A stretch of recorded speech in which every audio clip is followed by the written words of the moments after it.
to apologize for what you've done to these good people. Missouri Republican Senator Josh Hawley putting Mark Zuckerberg on the spot. The Meta CEO standing up, turning around to face the families and telling them no one should have to go through what they have. He says Meta will continue industry-leading efforts to protect kids, telling lawmakers parents should have the final say on what apps are appropriate for their children and shouldn't have to upload their ID every time. That's what app stores are for. Zuckerberg also supports setting industry standards for age-appropriate content as Congress considers broader steps in a proposed Online Safety Act. Is there any one of you willing to say now that you support this bill? Delaware Democratic Senator Chris Coons. Mr. Chairman, let the record reflect a yawning silence from the leaders of the social media platforms. The heads of TikTok, Snap, X, and Discord also at that hearing defending safety measures taken so far.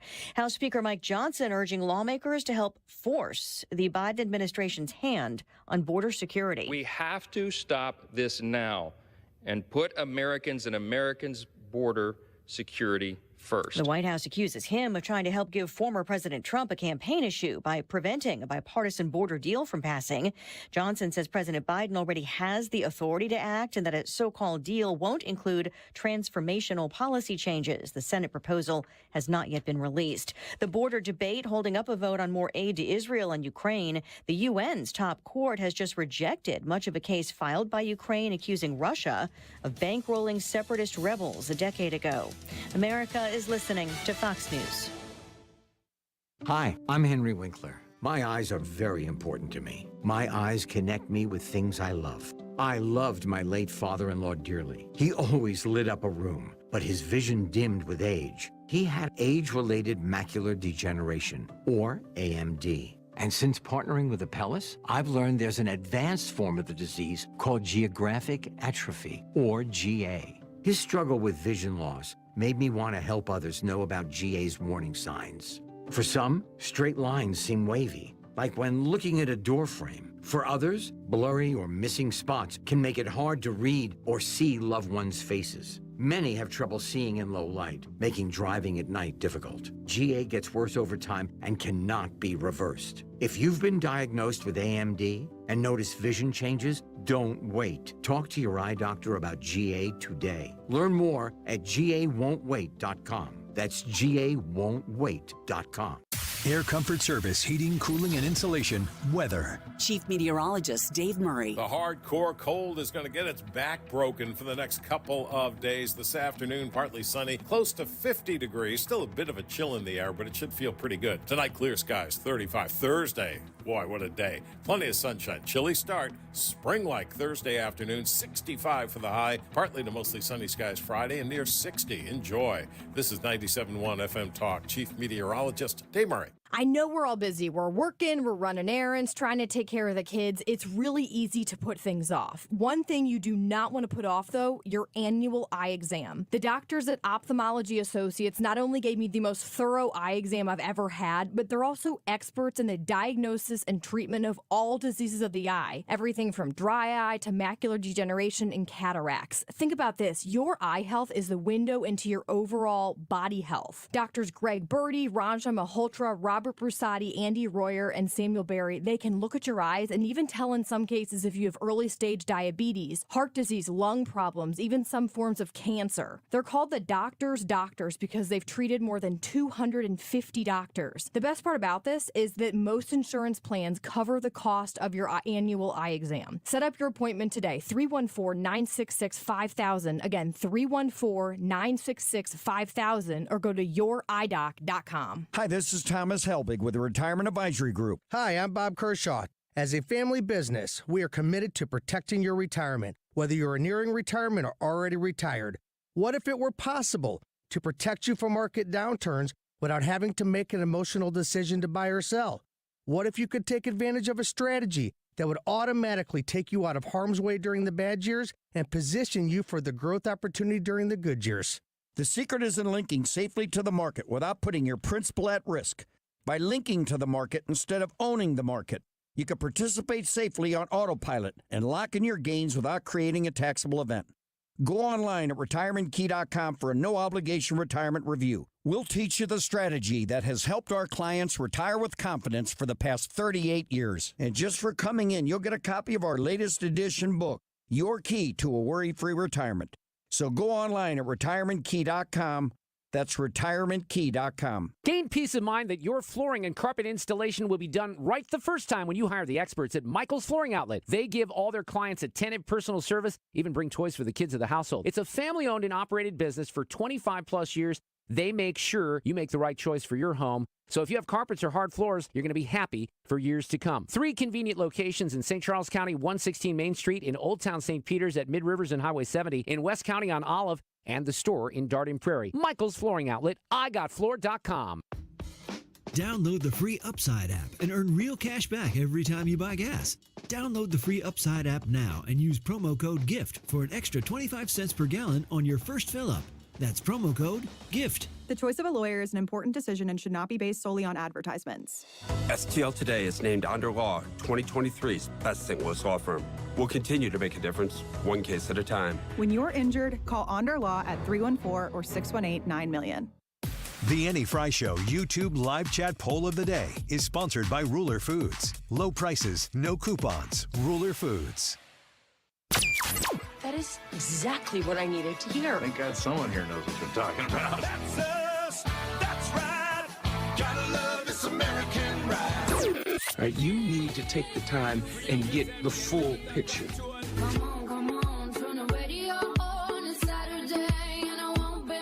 Don't get me wrong. I love the ladies. I mean, they rev my engine, but they don't belong in the newsroom. It is Anchor Man, not Anchor Lady. What do you want from me? I'm not America's sweetheart. Goodness sake, kid. Keep your voice down. Your father's listening to the radio. I'm not America's sweetheart. This is the Annie Frey Show. Guys, this is the perfect day for me to be hosting because there's a whole bunch of new polls. And I know how you love polls.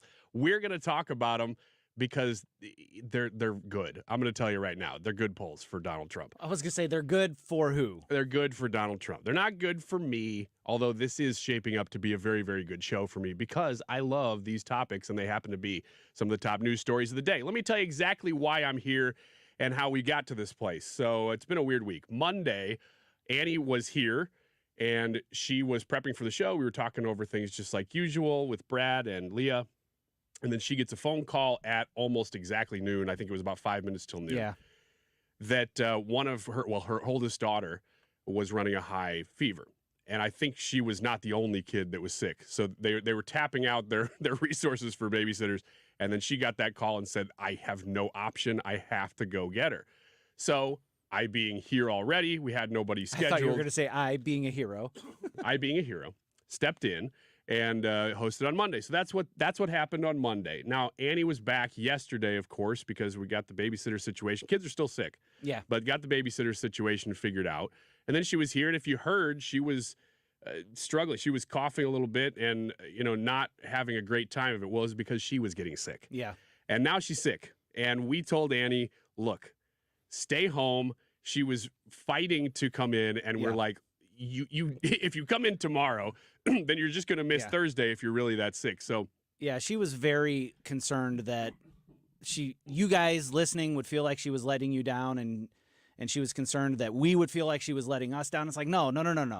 It's do what you got to do. Yeah, you don't have control over whether or not you get sick. You don't have control over whether or not your kids get sick. Just stay home, get yourself better, and then come back whenever you're feeling well, and we'll take it from there, and it'll be fine. So one day at a time. Yep. We don't know what tomorrow will be like if she's still sick. I know she's fighting to come in. She wants to come in. That's the way Annie is. So my guess is that she will try to be here. Or she will be here tomorrow, but I don't know. It really depends on how she's feeling. And then we won't let her come in if she can't talk because that would be crazy.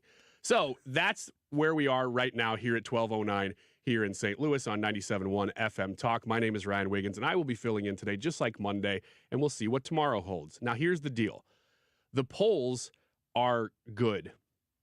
I, of course, follow polls like crazy, and I know which ones are better than others. I know generally which ones you can trust and which ones you can't. There's some really good college polls. These are not necessarily those, but they are good polls. And I'm going to start with the general election polls that have come out. Now, a lot of you are going to say, a general election, though, that's not the Electoral College. That's not what wins presidential elections. Mm-hmm. That's correct. That is a correct assessment. General election polls are interesting, but they don't win presidential elections. So I'll tell you what they are, and I'll tell you why they matter. First, the general election poll from Emerson says that Trump is up by 1, but that is just Trump versus Biden. The general election poll, if you include Trump versus Biden versus RFK Jr. versus Cornel West versus Jill Stein, all these third-party candidates, that's not even including Joe Manchin. Well, let me ask you a question real quick. Of those candidates that you've mentioned, how many of those are definitely running? I think all of those are definitely running. Yeah. The question is, will they be on the ballot in every state? Okay. Because right now they're not, but they probably will be. So it's a matter of gathering signatures and their ground game and all this stuff. There's also efforts to keep some of them off the ballot in states. And that's a fact too, and that could legitimately play into this. But when you add in all the third-party candidates, Trump does go up, but not much, by 2. You know, he goes up to Trump plus 2. There are other general election polls that are out right now. Economist YouGov is a very, very good one, reliable. It has Trump versus Biden up by 1. So we're talking about basically an even ground game throughout the entire country. If you just did a poll of America, surprise, surprise, we're just about split 50-50. Mm-hmm. Now, that's just according to these polls. They are good. But you say, Ryan, that doesn't win elections. Well, that's true. But when you have basically an even electorate, that tilts Republican because of the swing states. The reason that happens is because you have population centers in places like California and New York and even Chicago, 3 biggest cities in the United States. They make their states very, very blue. Well, they're also very, very congested, high population areas that are clustered together. Right. So they don't get necessarily, I mean, they're afforded proportional electoral college votes, but that doesn't necessarily swing a state like Wisconsin. So a state like Wisconsin or Michigan or a swing state in general, Arizona, we'll get to these in a second, they tend to be just a little bit right of the entire country. That doesn't mean that they're going to swing right for sure, but when you have the whole country at even, that means your swing states, they tilt a little bit rightward, which is good for Republicans, regardless of who the Republican is. Now, specifically with Donald Trump, I'm not going to try to bog you down with numbers here, but let's look at the states because that's what's going to matter. And these are the latest, okay? These are the latest, but I'll give you the overall too.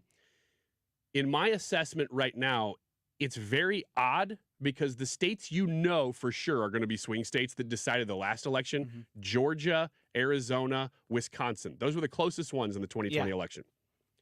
Those states are not the clear Trump states right now.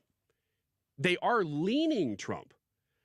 But there are other swing states that are swinging harder to the right than those 3.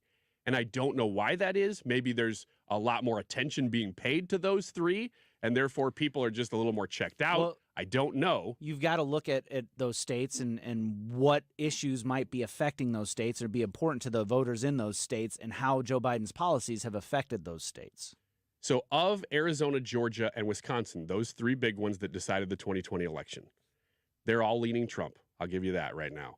But Georgia is leaning Trump the hardest. Right now, Georgia overall, well, I'll give you the latest first. Georgia, according to Bloomberg and Morning Consult, has Trump up by 8. Wow. Now, that is a lot, and that is outside the margin of error. That's what's such a big deal. If you want to look at the overall, though, with all the polls put together, you mix them in a bowl and you get the overall average, Trump is leading Georgia by 7 points. Again, outside the margin of error. Here's what's surprising. Arizona, Trump's leading by 4.5. That's pretty big. The latest one just has him up by 3, but that's still close to the margin of error. Pennsylvania is another one. Trump does not look super strong in Pennsylvania right now. That's kind of a surprise to me. I thought that would be, if all states were moving in that direction, I would figure Pennsylvania would kind of be leading that pack. They're not. That state is actually Biden plus 0.1, basically even right now. The latest poll, though, from Bloomberg Morning Consult has Trump plus 3. So if you're going, well, okay, those states may not be leaning Trump so hard. So what is And Wisconsin, I didn't mention them. Wisconsin, Trump basically even, plus 0.3. The latest one has him plus 5. But overall, basically even. So what are the states that are really looking like they're leaning hard Trump now? Or they're not necessarily the ones you'd expect. Nevada, the latest from Bloomberg Morning Consult, has him up by 8 in Nevada. That's huge. That is typically a Democrat state. They just elected Democrat senators in 2022 in a very, very close election. They have him overall up by 7. Now, I'll give you the numbers here real quick, and then we'll get to some sound because this is pretty interesting stuff. Michigan, that's one that I did not see turning red quickly. Yeah. I thought, maybe over the next 10 years or so.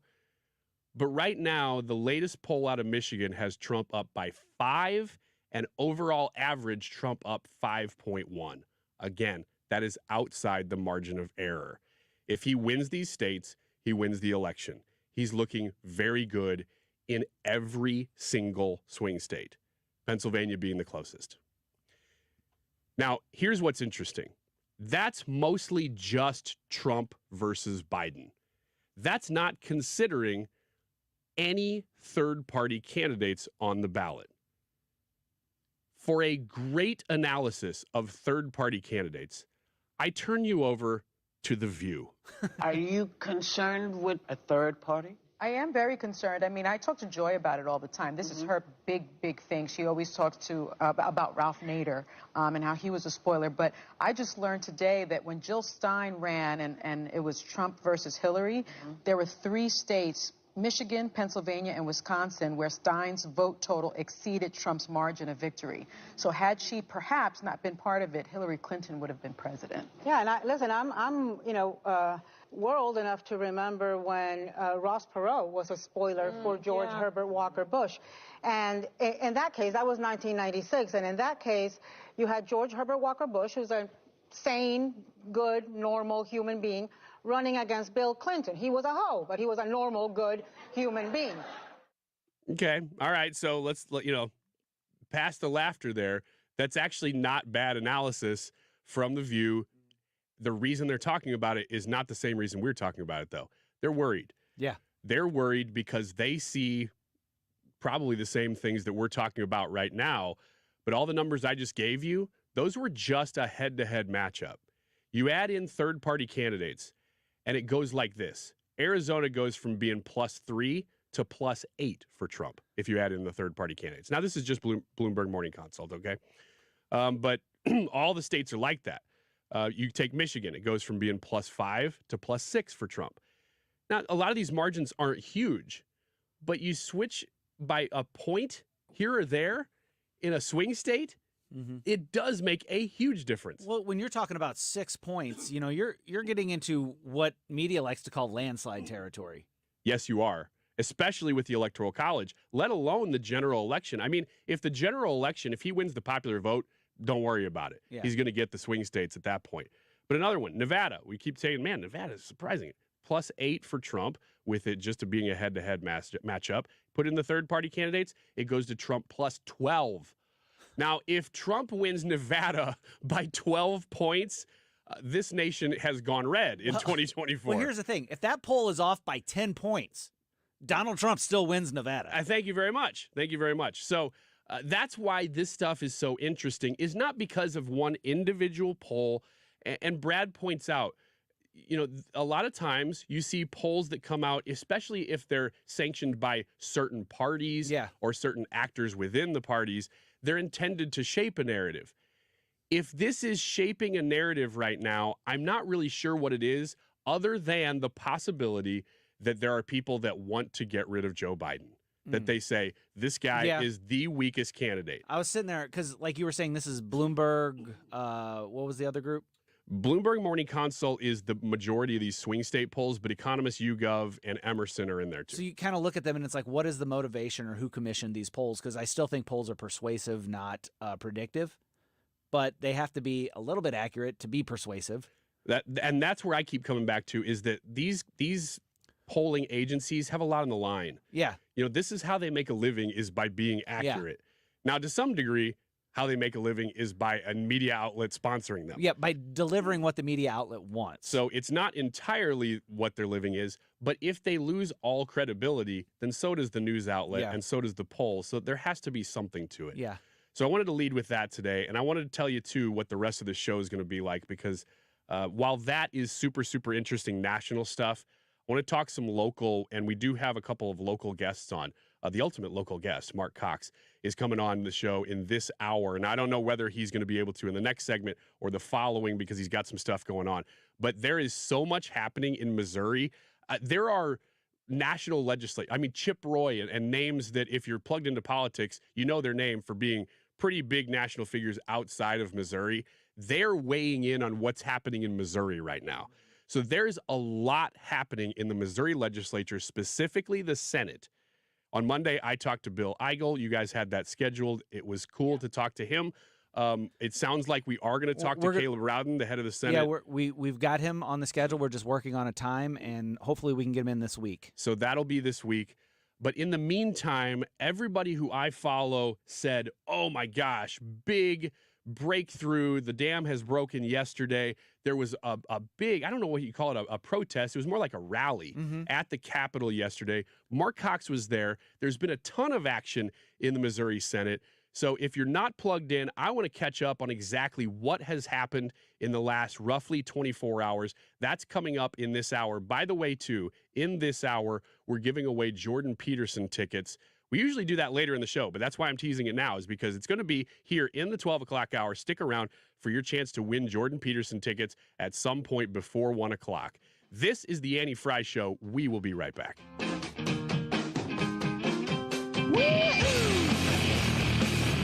You're listening to the Annie Frey Show on St. Louis's home for conservative talk. Find the podcast, on-demand audio, and more at 971talk.com/Annie. By a jumbo jet.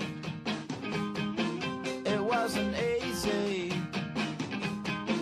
but nothing is. No. Your home, business, or church looking tired, chalky, or in need of curb appeal? Go Rhino. Tired of painting year after year?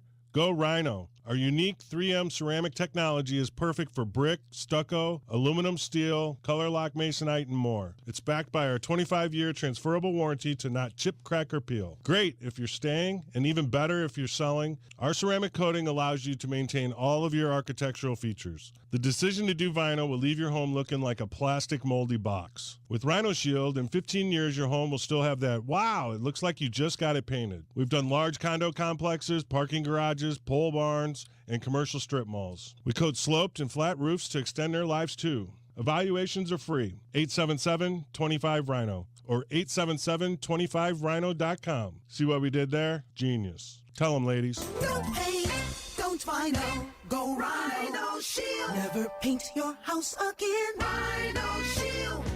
When you're approaching retirement, there are a lot of questions to answer. Do you have enough money to fund your income for life? How should you claim Social Security? And what's your plan for health care and long-term care? Hi, I'm Eric Robert, Director of Investments with the ClearPath Wealth Management Group at Stifel and host of On the Money Saturday mornings at 11 on 97.1 FM Talk. Don't leave your retirement to chance. It's crucial to understand and address relevant risks before you retire. Our team can help you get organized, guide you through critical retirement decisions, and create an investment portfolio designed around your needs. To schedule your free retirement plan consultation, go to clearpathinvesting.com. That's clearpathinvesting.com. Or call us at 636-695-2650. That's clearpathinvesting.com or 636-695-2650. Stifel Nicholas and Company Incorporated, member SIPC and NYSE. If you're hiring, it can feel like you're trying to find a needle in a haystack.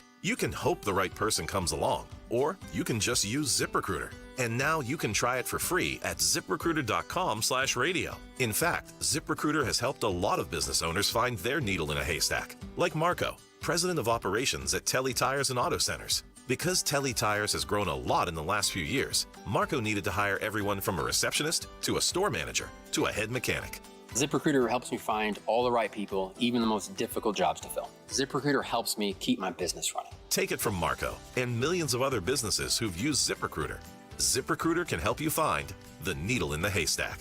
See why 4 out of 5 employers who post a job on ZipRecruiter get a quality candidate within the first day. And right now, you can try ZipRecruiter for free. That's right, free at ZipRecruiter.com/radio. That's ZipRecruiter.com/RADIO. ZipRecruiter.com/radio. ZipRecruiter, the smartest way to hire. You're listening to the Annie Frey Show live from the Air Comfort Service Heating, Cooling, and Insulation Studio. 9 out of 10 homes are under-insulated. Keep the air you're paying to heat where it should be with 15% off attic insulation. For a free estimate on attic insulation, visit aircomfortservice.com. Let us know how your local first responders are positively serving your community, and let us feed them. It's the Marc Cox Morning Show's Feed Our First Responders campaign, compliments of Grill Master Tony's Barbecue. Go to 971talk.com/contests to nominate your department today.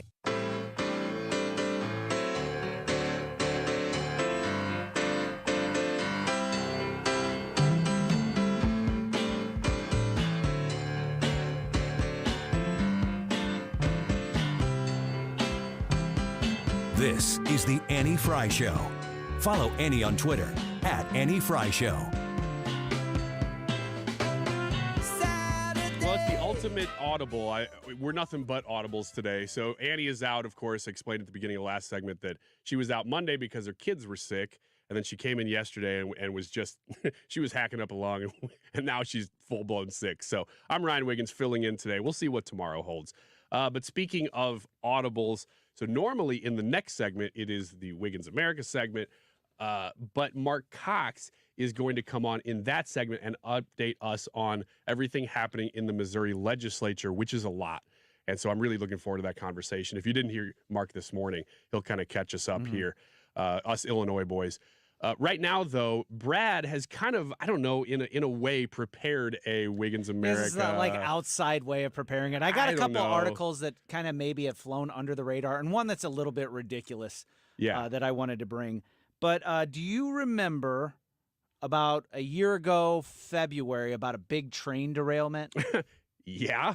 It was like a 4-week-long it was an ordeal. Lead the news story. The videos of the people going down into the creeks and scraping, and you'd see chemicals coming out of it, and it burned for a while, and just all that other stuff. And then, like, Donald Trump is like, I'm going to go visit these people. Yes. And Donald Trump went and visited it. And they're like, when's the White House going to go out and visit? This is East Palestine? Palestine, yeah, Ohio. Yeah. So East Palestine, Ohio, everybody was going out there visiting.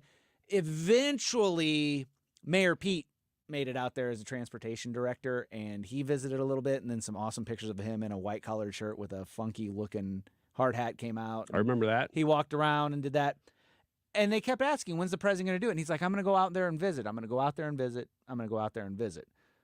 I mean, they were asking him as late as September, I think it was. And I think we have some audio on this. Derailment was on February 3rd.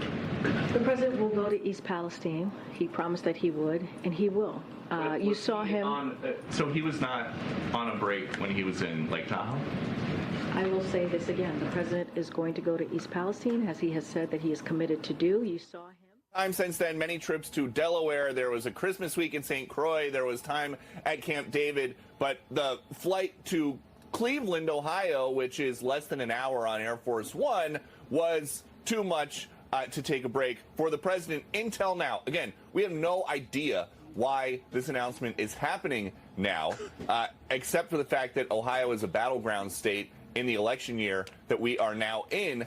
So the first part of that clip was back during the derailment. Was in September of 2023. So it was several months after. They were even. So the derailment happened on February 3rd of last year, and they were asking about Joe Biden visiting East Palestine as late as September. I think that was September 5th. And so the second half of the clip is Peter now. Doocy. Yeah. Hey, guess what, guys?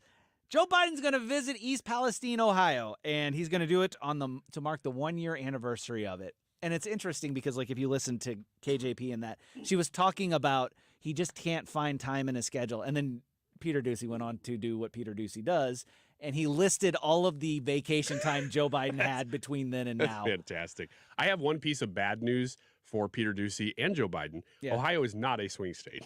Not anymore. No, but, it's not. But the thing is Joe Biden, good old Uncle Joe, blue collar Joe, could not find it in his schedule after. I mean, and you all have paid attention. You're smart people. You're listeners to this show. We keep you up to date, and you keep us up to date sometimes. And Joe Biden has not found time in his schedule to go visit those residents. And now, and Annie and I talked about this yesterday, now that the political winds are starting to blow and he needs to start winning people over and remaking this blue-collar Joe image and to see as the president who cares, now he's going to make the trip to East Palestine, Ohio to see them. And East Palestine, Ohio, I'm not really finding much in here. Several East Palestine residents spoke out against Biden in September for not visiting the town. And local residents Courtney Miller, DJ Yoakley, and Jamie Wallace spoke with Fox and Friends host Nicole Sapphire about the struggles they've endured since the disaster spewed toxic chemicals. If you remember that they were talking about headaches and just all of that stuff. Yeah, there was a lot. I mean, it was an ecological disaster. I remember J.D. Vance, who's a senator from Ohio, going into the creeks nearby and just standing in the creeks and running a stick through the bed of the creek, and you just see that oily film. Yeah, that rainbowy color. Yeah, that stuff that when you're at the gas station, you can see that in puddles around you, that rainbowy thing. That was coming up out of the water in the creeks. So I'd be interested to know what's happened since then, because that was within a month. That was what was going. So and it lasted a while. Yeah, it lasted quite a while. But I don't know a year out. There was concerns of that contamination leaking down into other waterways and going down even into other states, and I think they had some issues with that. But like it was a big disaster. It was a big deal at the time, and the Biden administration is like, yeah, it's kind of bad. I'm really busy right now, guys. Sorry, can't visit you. And now that everything seems to be kind of straightened out, or at least under control and on the process of getting cleaned up, now he's going to make his way there. And I'm very curious to see how the residents respond to that. I wonder if he receives a warm welcome or if he gets heckled. And my thing is, too, will they allow him to be heckled at that? Or will they just not even have him? Yeah, not even have East Palestine, Ohio residents. There. They just have sycophants or whatever. I think you probably know the answer to that. Yeah. Look for a video of Joe Biden standing in that same creek, running a stick through it, going, look, it's fine. Everything's fine. They're not going to let him walk down an embankment. The video will be of Joe Biden falling into the creek, and then you can see the rainbow colors of him hitting the ground and stirring up all that stuff. Here's the second one that Brad brought to my attention. No, not really. I don't think people really crave unity at this point in this country. I hate to say that. Yeah. I'm all for compromise and working with the other side and so on. But in the end, he just has to stick to four very basic issues. Inflation is huge. The border is huge. Crime in American cities, driving people out of San Francisco, Chicago, New York for places like Florida, Tennessee, Texas. That is huge. And foreign policy, the Houthis are still using our ships for target practice over in the Red Sea right now, and the world seems like it's on fire. It was much more stable when Trump was here. He makes that message. He drives that home. That's how you win. But I think for Nikki Haley, by the way, I think when she drops out, she'll still endorse Trump. That was Joe Concha, and that is somehow related to Elmo? Yeah, so the question is, what the key word there is Joe Concha said the world is on fire right now. And I don't know if this, I guess this was yesterday, Elmo sent out a tweet. It was trending. And it was trending big time. And he said, how's everybody doing? Elmo just checking in. That's it? Yeah. Okay. And the answer seems like it's not great. We're not doing great here, Elmo. Washington Post had a story about this, and the headline was, Elmo asked how everybody was doing. The answer was bad. Yeah. So everybody chimed in. I mean, last I looked, there was like 20,000 retweets, 119,000 likes. I couldn't see how many comments, but there's just a ton of comments there. But the one person responded, the world is burning around us, Elmo. My question is this. Why do people need to tell Elmo how things are? These are adults. He's safe. Like, where are we as adults? Yes, the world is on fire. I agree with you. It's concerning. I agree with you. What are you doing about it? What are you doing about it? I did see that a lot of people were commenting on that. I think it was the #1 trending story yesterday, which is ridiculous. But the White House, I was going to say Joe Biden, but it's not really him tweeting. So somebody with the account of Joe Biden retweeted this and was talking to Elmo like they were on Sesame Street. Kind of playing off of the cloudy days. Yes. And it was just really? This is what we're doing today. That was the number one trending story. I just can't stand that this is where we're at as adults. Like, it's like, and we've seen this across several different things. Do you remember when the guy from Blue's Clues came back, and everybody was like, oh, like, grow up. Grow up. You watched this as a kid. You don't need to go back. You can look back on it fondly, like, oh, yeah, I used to like that show. You don't need emotional support from non-real characters. These are fake characters. Listen, I just want to tell you, if you're listening right now, that I completely disagree with Brad. And if you are in love with those characters, then I want you to identify with me. Now, if you're like Brad, he can be your guy on the show. If you want to identify with Ryan, he's identifying with fake characters, making Ryan fake.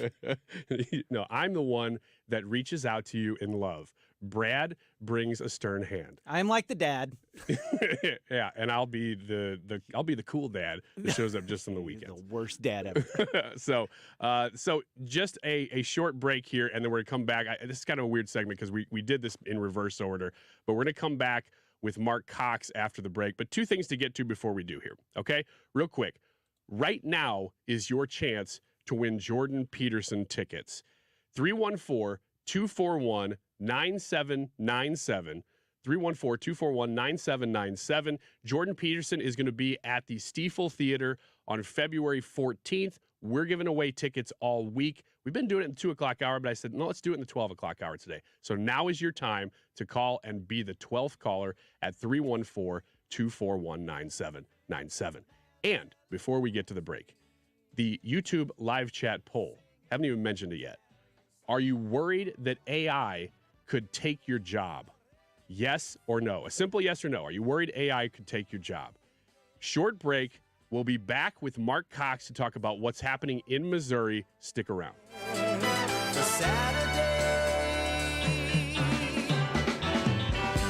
This is the Annie Frey Show. Follow Annie on Twitter at Annie Frey Show.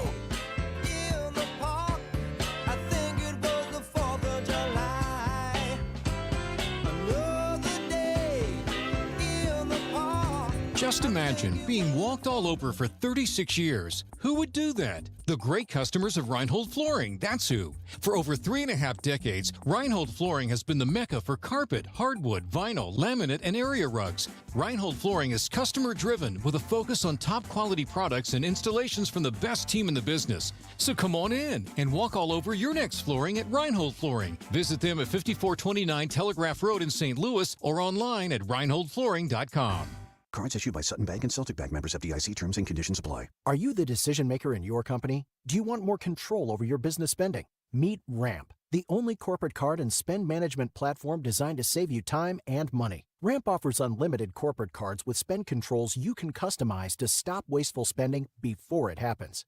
Ramp makes expense reports a breeze by automatically collecting receipts and matching them to the right transaction. You'll close your books in hours instead of days. Ramp allows you to see all of your company's spend in one place, so you can make quick, informed decisions about your business finances. Plus, Ramp will share insights based on your spending to help you cut costs. Over 15,000 businesses have added up to 5% to their bottom line with Ramp. You can be one of them. If you're a decision maker, adding Ramp could be one of the best decisions you've ever made. And now get $250 when you join Ramp. Just go to ramp.com/free.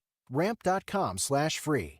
ramp.com/free. This is a special alert to all Americans who own a vehicle with less than 200,000 miles with an auto warranty about to expire or with no warranty coverage at all. Due to a decline in the economy, CarShield is announcing a low-cost month-to-month vehicle protection plan that is now available to the public to save any driver out-of-pocket expenses on future auto repairs. Call now to find out how you can pay almost nothing for covered auto repairs. Yes, you heard that correctly. Pay almost nothing for covered auto repairs. An open phone line has been established for all drivers to call for a free quick quote. Call 800-652-5241 now. Drivers who are covered will not have to pay for covered repairs again. This protection plan is at an all-time low. Additionally, drivers who activate this vehicle protection today will also receive free roadside assistance, free towing, and car rental options at no additional cost. Call us for your free quick quote today. 800-652-5241. That's 800-652-5241. What do you have to lose? Call 800-652-5241. Again, 800-652-5241. I can see clearly now thanks to the doctors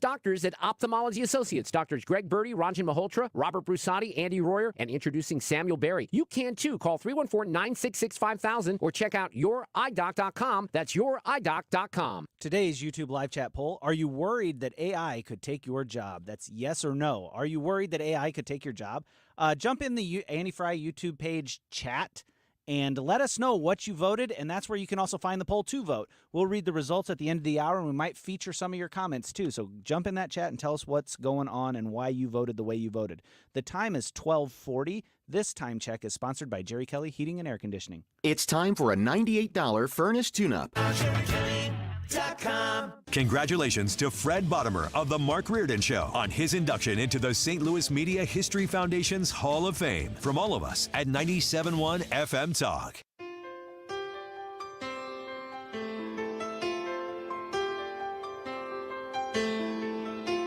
Put on my blue suede shoes and I boarded the plane.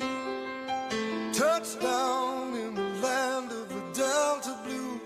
In the middle of the pouring rain. This is the Annie Frey Show. Find the podcast, on-demand audio, and more at 971talk.com/Annie. But I'm as blue as a boy can be. Then I'm walking in Memphis. Just walking with Well, my feet congratulations to Phil from Hamill, who just won those tickets to see Jordan Peterson on February 14th at Stiefel Theater. I also, this is Ryan Wiggins filling in for Andy Frey, who is sick today.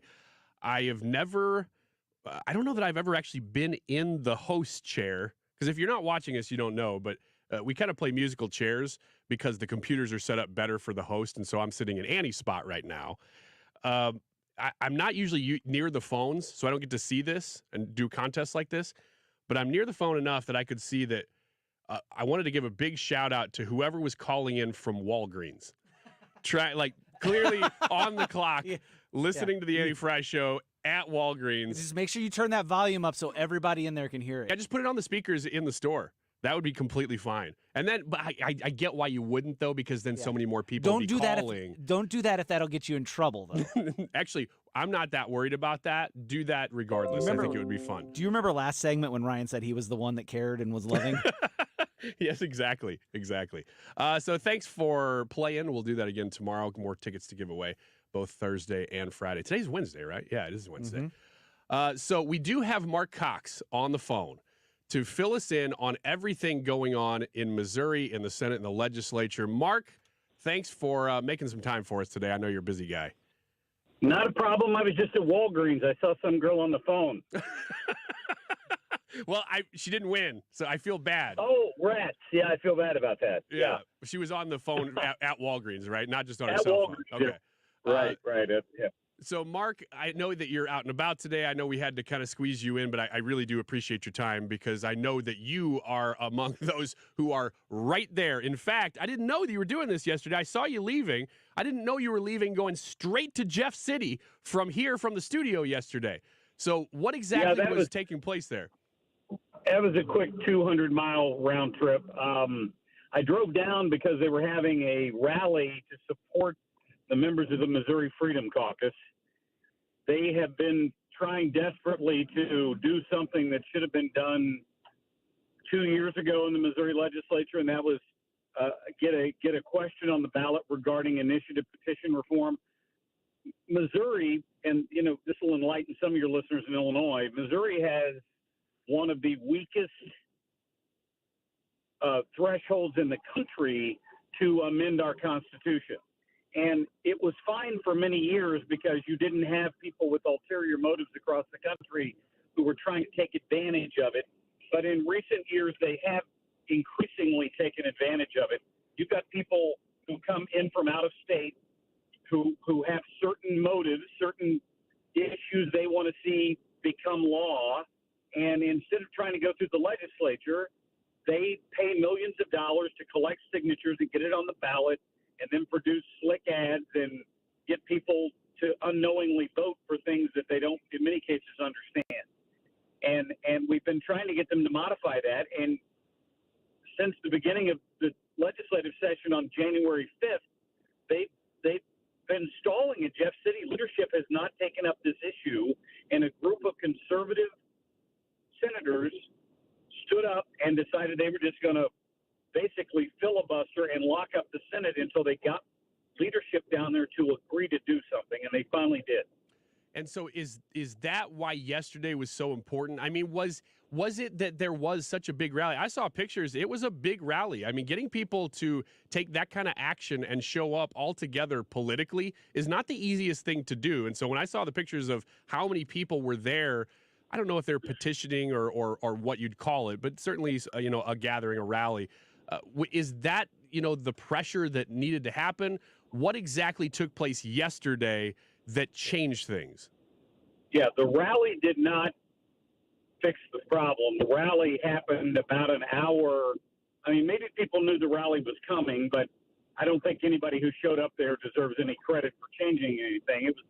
It really was the senators who stood up and said, we need to make this a priority. This is a conservative priority. We have a Republican supermajority in this state. Why don't we act like it? And finally, the Senate leadership agreed to committee, and they've agreed to vote on it early next week. And that seems like a while, but it's really breakneck speed for the Missouri Senate. Most of those things take 4 to 6 weeks to get to the floor. Mark, we talked to Bill. I, in fact, because I happen to be hosting on Monday, talked to Bill Eigel, who's been at the center of this whole thing, among others, with the Freedom Caucus, of course. Caleb Rowden is a Republican. He's in charge. He's the Senate leader right now. He's, of course, I would think he was a conservative Republican too. What exactly is he, or I guess that faction of Republicans, what are they saying as to why they've taken so long to take this up? It's kind of odd, Ryan, because I had Caleb Rowden, who is a Senate Republican from down near Boone County. I had him on my show a year ago when he was the incoming Senate pro tem, and he told me, I played the audio the other day, that initiative petition reform was something he was interested in pushing through the Senate last year, and then it didn't happen. So I think you've got people that are willing to pay good lip service to something, but they know how to grind the gears just slowly enough that it never happens. And I believe that's what's happened here. This may still not pass.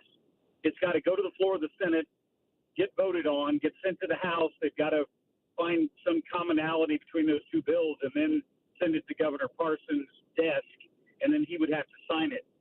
So it might still not happen, but the point is the people that stood up and stood their ground, at least we're going to get it to a vote. So, Mark, when you say, and this is Marc Cox, by the way, Marc Cox Morning Show, of course, joining us right now. When you say that initiative petition reform is the big issue that they've been pushing, honestly, I'm sure that if you're just tuning into 97.1 and you're not a regular political junkie, you go, yeah, oh boy, initiative petition reform, that's my issue too.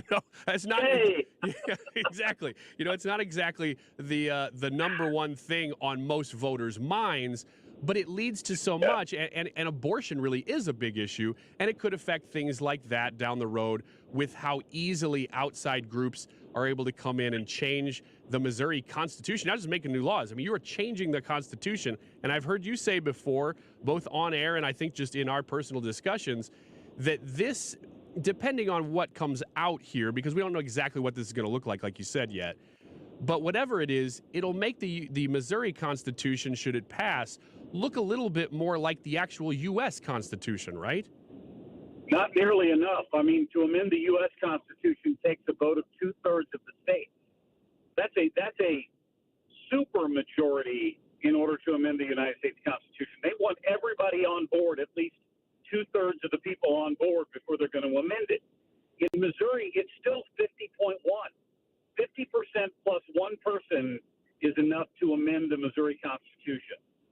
All this bill would do, it would just say, okay, it's still 50 plus 1, but you also have to get a 50 plus 1 majority in at least 5 of the 8 Missouri congressional districts. And that way we know that it is truly the will of the people in 5 of the 8 congressional districts, or they could choose to go with Missouri State House seats, and you would have to get a 50 plus 1 and half of the Missouri House seat districts in order for something to become amended to the Constitution. So it's really it's not even making it more difficult to pass. It's just saying you've got to prove to us that the true majority of people in the state support this, and not just people in the population centers like St. Louis and Kansas City and Springfield. You can't just throw votes at it and make it pass with a simple majority. You got to prove that you got statewide support for it. That's what we're looking for.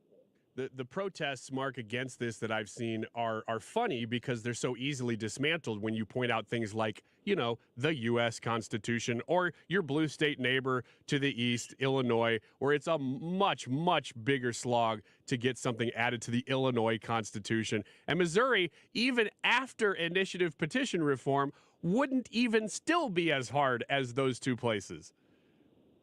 It's true. And, Ryan, here's the other thing. The opponents of this are going to try to claim that it's only about abortion. It's only out of fear that the Missouri Constitution will be amended to allow abortion. It's really a much bigger issue than that. It should have been fixed a number of years ago, right? It doesn't mean that we wouldn't have legalized marijuana in Missouri. I don't know how that vote would have gone. I think that might still have passed. But you've got other issues coming up. There are people that are collecting signatures for an initiative petition to change gun laws in the state of Missouri. Now, that should be the last thing people want to allow to happen on a simple majority vote, because at that point, you're defying the will of 49.9% of the people to satisfy 51.1%. You have to have a little bit of buy-in from the other side if you want people to continue to get along. And that's all this is about, whether it's guns or abortion or something else that gets put on the ballot. We should be able to say confidently that a majority of Missouri citizens wanted this change. And that's what a concurrent majority requirement will do if we can just get this thing to the people. That would probably happen, I would guess, in June. If the governor signs the bill, if it passes and he signs it, my guess is he would try to put this on the ballot in June.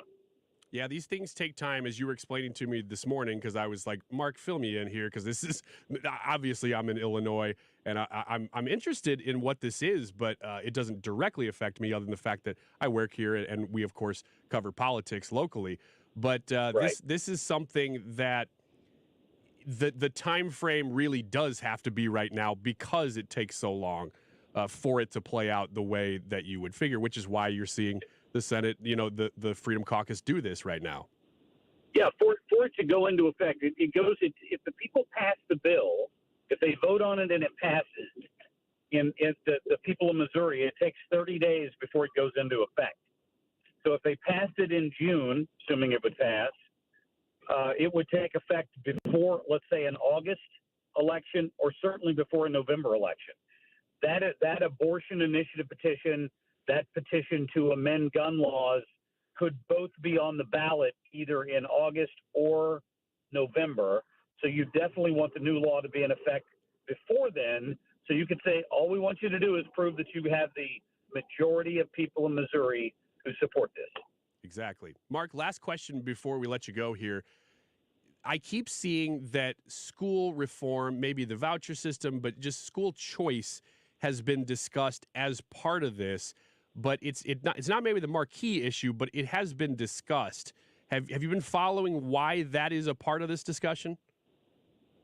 Well, it's a priority for the Republican Party in Missouri to expand school choice.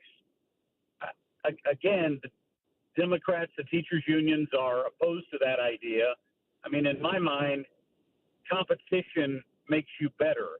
And right now, the public schools have no competition, so they have no, they just have, there's no competitive fire there to be better than anybody else in how they educate your kid. It's connected to initiative petition reform as far as I'm concerned, but they do have something like a voucher in Missouri where you pay into a fund, you get a tax refund for it, and you get to write it off your taxes, and then that money can be used to fund kids moving from one district to another. But it's still pretty limited, and what they want to do is expand that to the entire state.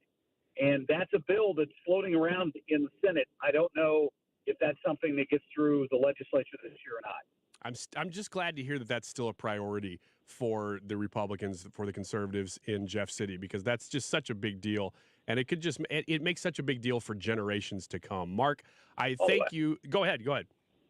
No, I was going to say you're absolutely right. And it crosses party lines and it crosses socioeconomic lines, and it helps poor people as much as it helps anyone. Yeah, and I just can't believe when I hear people that are fighting against it, you just go, look, are you happy with the education system now? I mean, why wouldn't you want to keep making things better, especially for inner city, for maybe even the deeply rural areas where the test scores aren't good? You know, give people some options. That's all we're talking about here. Mark, again, thank you so much for your time. I know we had to kind of work with your schedule today, but I always appreciate it. I'm glad we could make it work. Glad to do it, Ryan. Thank you. All right. That is Marc Cox of the Marc Cox Morning Show. Of course, every day here, right from 5 o'clock in the morning. 5 o'clock in the morning. Can you believe that? Through 9 o'clock every day right here on 97.1 FM Talk. That is the one and only Marc Cox. Really briefly, again, the YouTube live chat poll today. Are you worried that AI could take your job? I got to tell you, we're getting a lot of comments about this one. I'll read a couple of them to you right here. Amanda says, no, I'm a mom. I'd like to see AI field a day of toddler running and endless questions. It would shut down after an hour. Not scared. AI can't handle this. And then the next one right after that is from Chris. He says, no, I'm more worried about AI taking over the world. Okay, I think that's fair. Well, this is the Annie Frey Show. That is the Annie Frey YouTube live chat poll of the day. Are you worried that AI could take your job? We're going to go into a discussion about this at about 2:05, along with Leah, along with AB from the Brett Mega Morning Show, because they are doing things that do involve AI and have a little bit different perspective on this. I got a couple of news stories that involve people getting laid off at a couple companies that involve AI, and it's because of AI. So we'll bring all that up here in the 2 o'clock hour, but we got an hour to go. And up next, Deroy Murdock, who's here every Wednesday. He'll be talking about the border. Right after that, Mary Elizabeth Coleman, she's announced her candidacy for Missouri's 3rd Congressional District. A little bit different takes on the border, but both of them talking about immigration. That's all coming up here on the Annie Frey Show. They did not see him. They just hovered around his tomb. But there's a pretty little thing waiting for the king. The IRS definitely ramped up operations since the pandemic slowed them down, and activity only increases from here. Hi, this is Lance Story with the Lance Story Law Firm. If you're currently under audit or you haven't paid your taxes in the past, now's the time to call the Lance Story Law Firm. The IRS has a published Taxpayer Bill of Rights, which says you have the right to retain legal representation. Because IRS problems are legal problems, and the Lance Story Law Firm focuses specifically on addressing IRS issues for our clients. It's all we do. We get out in front of the IRS, devise the best resolution plan, and work to make sure you're able to take advantage of every program you're qualified to receive. So before you send money to some out-of-town, high-pressure company, call the Lance Story Law Firm. We're local, located right here in St. Louis, or visit Lance, DRURYlaw.com to schedule your free consultation with your local tax resolution law firm, the Lance Story Law Firm, 314-260-6120. The choice of a lawyer is an important decision and should not be based solely upon advertisements. Join us at Odyssey as we all do our one thing. Together millions of things for our planet. This new year, make some resolutions that will improve the environment. Resolve to use less gas in your car. You can carpool to work a couple of days a week, use public transportation like buses or trains, combine errands to make fewer trips, and take a walk for any distances of a mile or less. And think about an electric car when looking for your next vehicle. When we each share our one thing, it becomes 100 things, 1,000 things, 1,000,000 things for our planet. What's your one thing? Nothing says I love you like romantic, timeless jewelry. Even better when you can save an extra 20%. Right now at Diamonds Direct, all fashion favorites favorite jewelry is 20% off. That's earrings, bracelets, pendants, bands, colored gemstone jewelry. Get 20% off Diamonds Direct's already unbeatable prices. Special financing, too. Get her something she can enjoy and appreciate for years to come. A fashion favorite from Diamonds Direct. Shop in-store or online at diamondsdirect.com. Diamonds Direct. Your love, our passion. KFTK FM Florissant. From the Under Law Injury Lawyers, GetJim.com studio. 97.1 FM Talk. Always live on the free Odyssey app. Now we know who's to blame. I'm Lisa Brady, Fox News. The White House says an umbrella group of Iran-backed militias known as Islamic Resistance in Iraq is believed to have planned, facilitated, and provided resources for the drone attack in Jordan that killed 3 American soldiers over the weekend. That group includes Kataib Hezbollah, militants who announced yesterday they're suspending attacks on U.S. forces. They're not the only group that has been attacking us, and they're certainly not the only group that is a participant in this Islamic resistance of Iraq. National Security Council spokesman John Kirby also saying President Biden will continue to weigh response options, suggesting again it will be more than one action, a day after the president said he's made a decision. Congress holds another hearing on exploitation of children online. Every year, we have an annual flogging. North Carolina Republican Senator Tom Tillis telling big tech executives they have to secure their platforms. Do you not have an inherent mandate to do this? Because it would seem to me if you don't, you're going to cease to exist. I mean, we could regulate you out of business if we wanted to. The social media giants, including TikTok CEO Shuzi Chu, pointing to safety measures taken so far. TikTok was among the first to empower parents to supervise their teens on our app with our family pairing tools. Meta chief Mark Zuckerberg says they've invested more than $20 billion on safety and security. No company offered blanket support at the hearing for a proposed Online Safety Act. The Fed leaves interest rates alone, just wrapping up a 2-day meeting and still keeping close tabs on inflation, trying to gauge when the time is right to start cutting rates. America is listening to Fox News.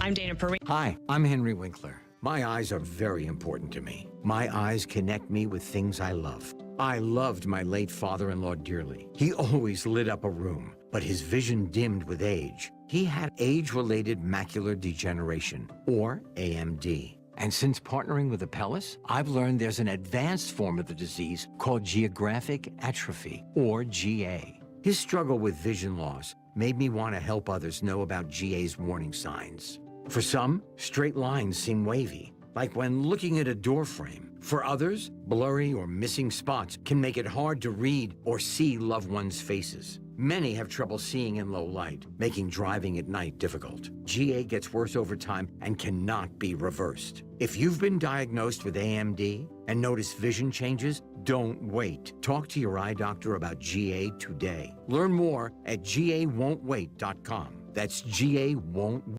Air Comfort Service, heating, cooling, and insulation, weather. Chief Meteorologist Dave Murray. The hardcore cold is going to get its back broken for the next couple of days. This afternoon, partly sunny, close to 50 degrees. Still a bit of a chill in the air, but it should feel pretty good. Tonight, clear skies, 35. Thursday, boy, what a day. Plenty of sunshine. Chilly start. Spring-like Thursday afternoon, 65 for the high. Partly to mostly sunny skies Friday and near 60. Enjoy. This is 97.1 FM Talk. Chief Meteorologist Dave Murray.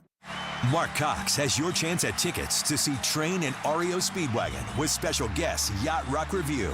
The show is at Hollywood Casino Amphitheater Tuesday, July 16th. But you can win tickets this week. Listen to the Marc Cox Morning Show. Experience the beauty of custom-crafted windows that enhance your home's aesthetics and energy efficiency. Look no further than Infinity from Marvin, proudly brought to you by Lakeside Renovation and Design. Why choose Infinity? These windows are not just strong, they're 8 times stronger than vinyl, providing unmatched security for your home. Plus, with Lakeside's expert installation, you're guaranteed precision and perfection. Visit our showroom or call Lakeside Renovation and Design today.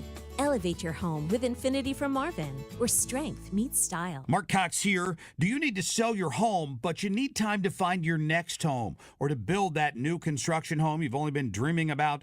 Gloria Liu with Your Home Sold Guaranteed Realty, St. Louis real estate expert, has a program for you. Gloria understands that those two issues keep would-be home sellers from moving into their dream home. So Gloria's developed her Sell and Stay program that allows you to sell, get your cash, and stay in the home for up to 12 months.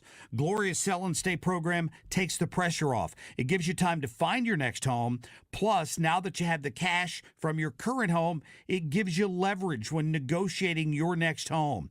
It's a great solution to help get some of our listeners unstuck and moving. If that sounds like you, call the one I trust at 314-325-6888. That's 314-325-6888. Or visit GloriaHasTheBuyers.com. That's GloriaHasTheBuyers.com. The choice of a lawyer is an important decision and should not be based solely on advertisements. The vote is in. STL Today has certified the result. Onderlaw has been voted 2023's best law firm in St. Louis. When you're injured, call Onder Law at 314 or 618-9000000. Hey, it's Mark Reardon. If you're nearing retirement or already retired, call my friends Thomas Helbig and Bob Kershaw with the Retirement Advisory Group. They'll show you how linking to the market is much safer than owning the market for your retirement savings. They're the official financial advisors of my show. Go to retirementkey.com.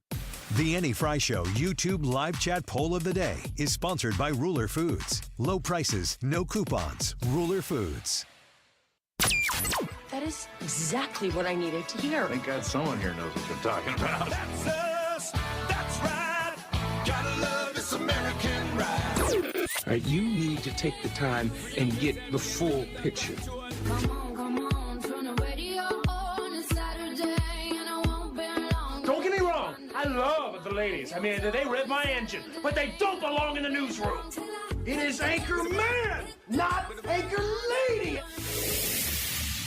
What do you want from me? I'm not America's sweetheart. Goodness sake, kid. Keep your voice down. Your father's listening to the radio. I'm not America's sweetheart. This is the Annie Frey Show.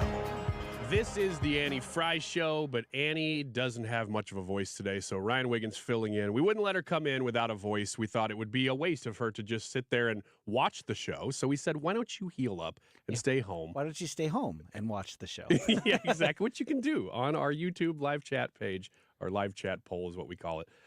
This is the segment where we always talk to one of our favorite guys. It's Deroy Murdock. Deroy, always appreciate your insight here on the Annie Frey Show. I'm filling in for today. How you doing? I'm great, by the way, Ryan. Thanks. It's great to be with you. And I think we don't have Annie because she's lost her voice, but I think there's an interesting concept here. It's a new idea in broadcasting. It's called silent radio. Yeah, I mean, I'll let you pitch that to Odyssey, and it can be your idea. Great. It's $1 billion idea right there. You heard it here first. Patent it right now. I think you're going places, young man.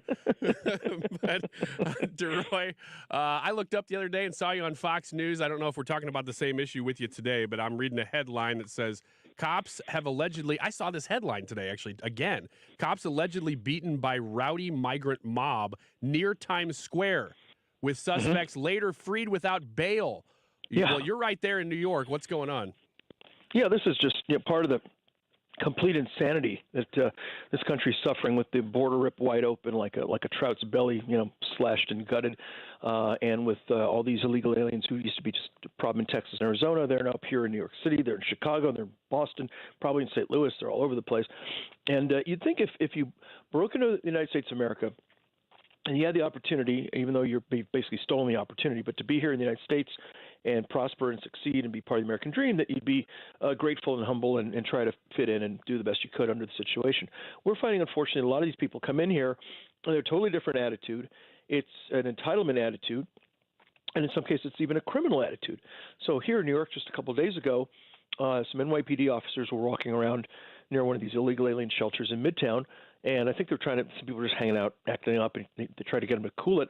These guys decided, rather than say, "Okay, thank you, sir, we'll try to be low key here," they decided to attack the cops. And you got two of the NYPD officers, our finest here in New York, people whose salaries I'm very happy to pay as a taxpayer, and they're rolling around on the ground wrestling with these guys.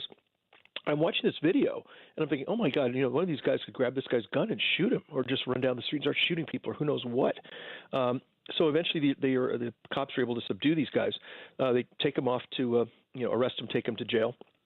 And, very soon they're put back on the street, and they're released, including one of them who's already wanted for, I believe, a couple of assault and theft charges. So, it's almost like a microcosm of everything going wrong in this country. You've got the border wide open. You've got illegal aliens here. You have a criminal attitude.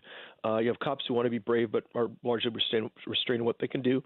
And then you've got prosecutors who don't want to prosecute, judges who are only too happy to throw these people back on the street. And boom, these guys are now walking. They could be walking across the street from my apartment right now with no repercussions, no consequences. So this is what it looks like when a society crumbles. And for that, we can thank none other than President Joe Biden. Yeah, and you know what? I would say Joe Biden at the top, but it has been Democrats even before it was Joe Biden in office. This has been a theme, whether you're talking about this particular crime or just crime in general. There is no respect or fear of authority for criminals right now, especially in deep blue cities. Oh, that's very true. And it's not, I mentioned these guys assaulting the cops yesterday. This is according to Immigration and Customs Enforcement in fiscal year 2023. They had something like 170,000 or so arrests among these people. 73,000 of them had criminal histories averaging 4 felonies each.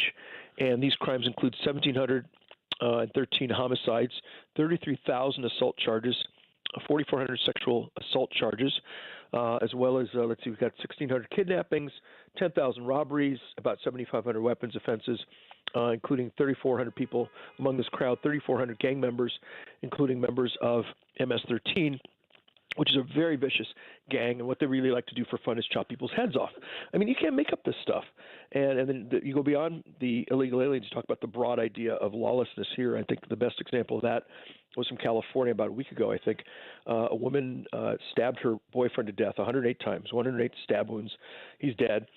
And the judge said, well, you were high at the time. You smoked some marijuana, so, you couldn't control yourself. So no death penalty, no life in jail without parole. You just will get 100 hours of community service, then you'll be able to get back to your life, and you're on your way. People see that sort of lack of consequences, and they figure, hey, if I don't want to do something fun and break the law, hey, go for it. You're not going to pay any price, and I can't blame them. I don't applaud it, but certainly it makes sense if you want to rob, rape, pillage, even kill people. You're probably not get caught. If you do, they'll put you back on the street. So why not engage in that kind of mayhem? There's no price to pay. If it's free of charge, go ahead and do it. That's the message people are getting today, unfortunately.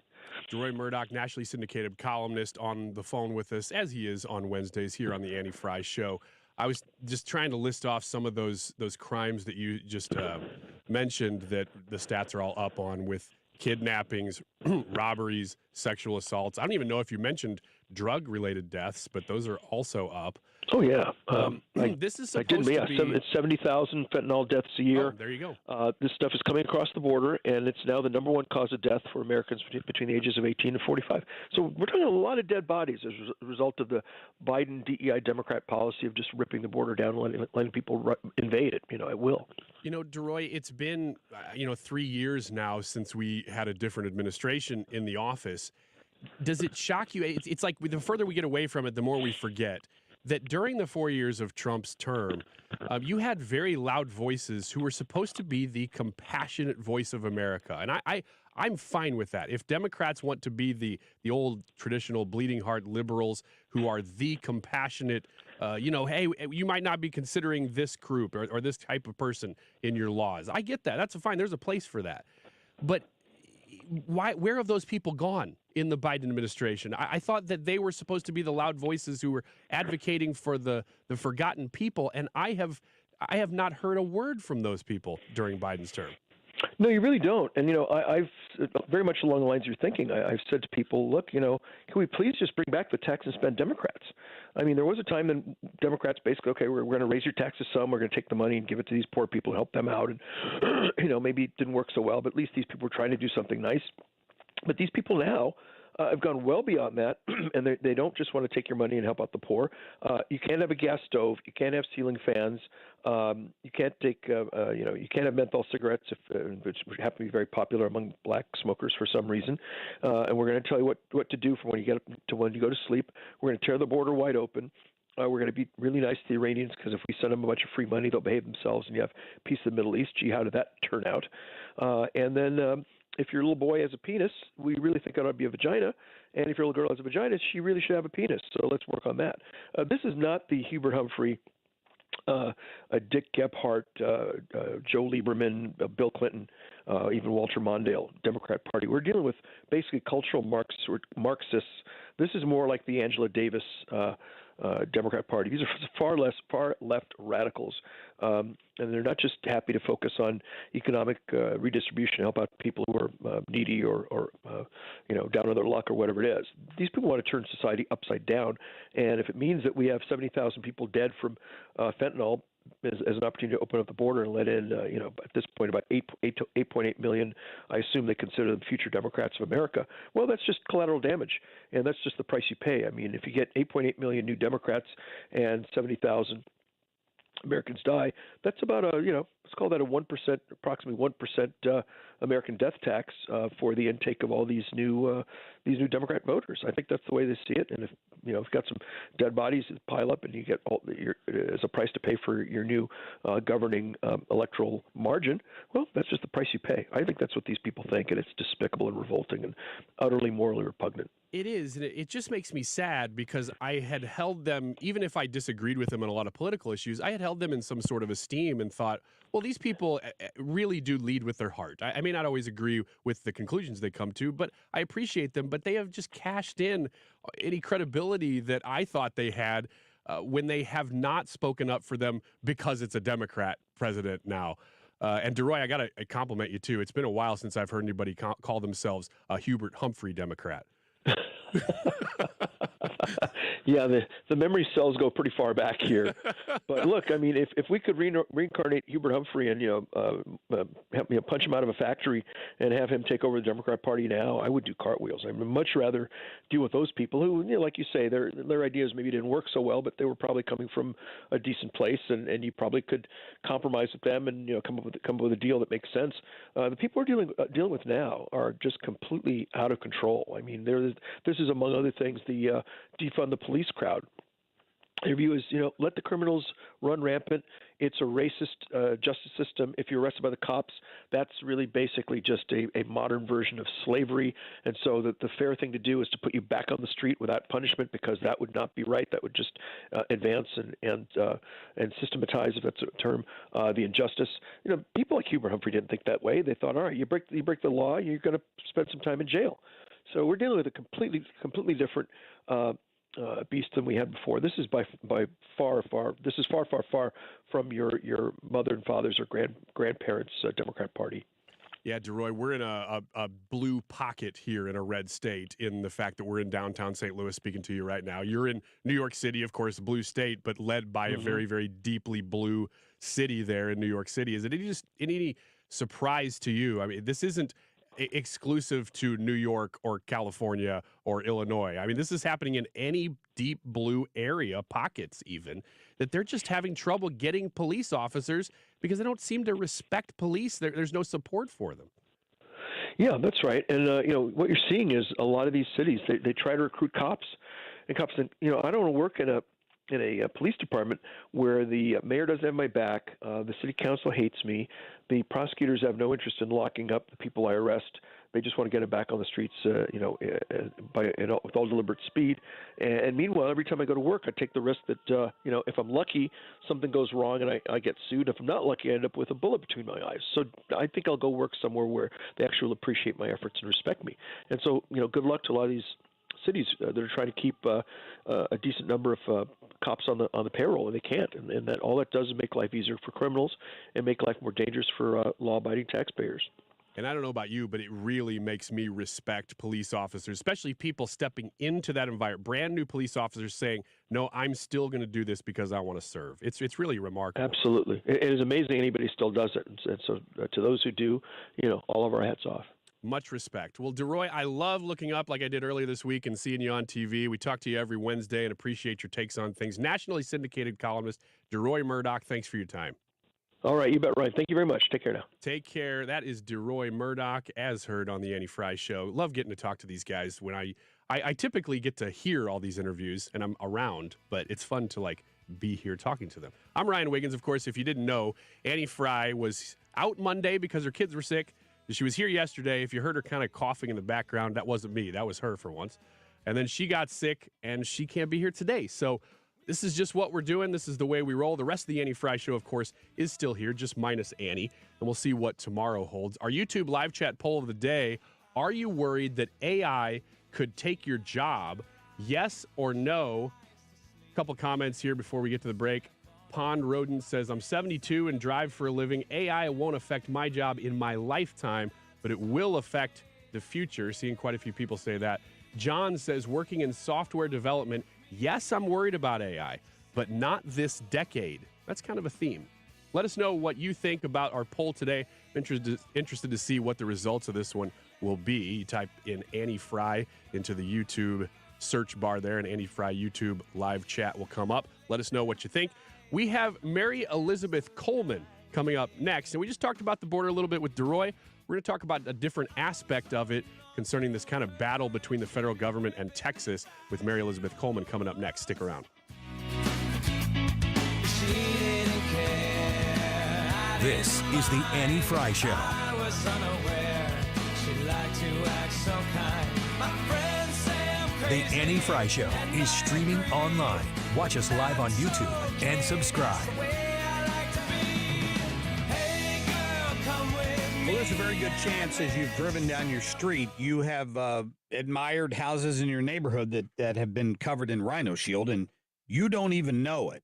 Except if you pay close attention, you'll notice that they're not being repainted every couple of years. What I mean is same bright, vivid colors that you would choose with regular paint, except that Rhino Shield lasts, and you're going to get a 25-year warranty with it. I've got it on my house, and I mean it. It looks like it did the day they put it on. It lasts and lasts.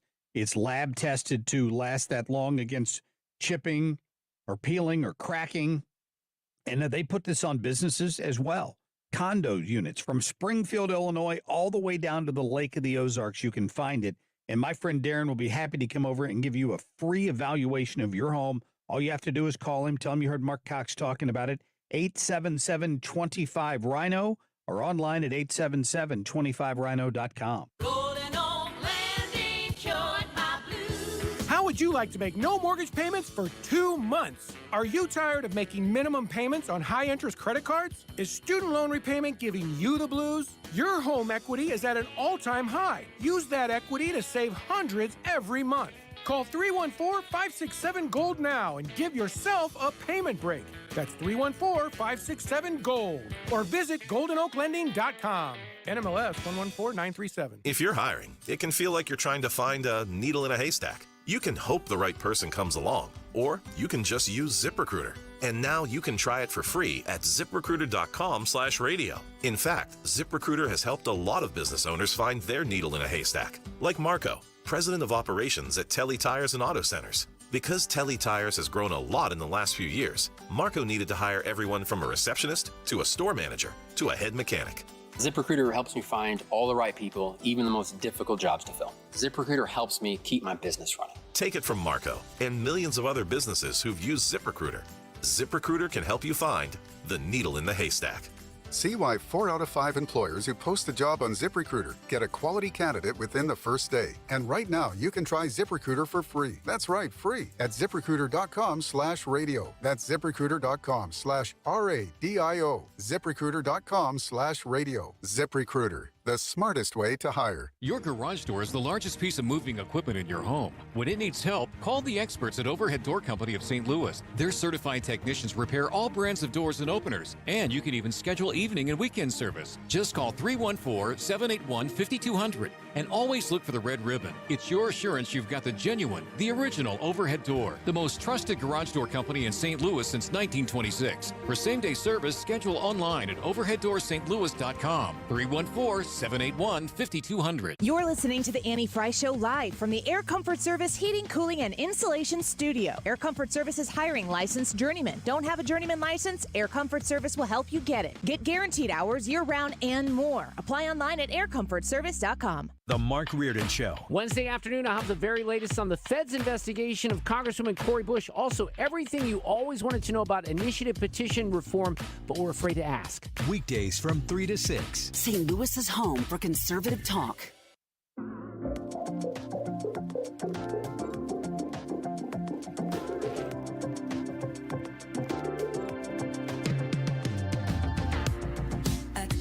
This is the Annie Frey Show.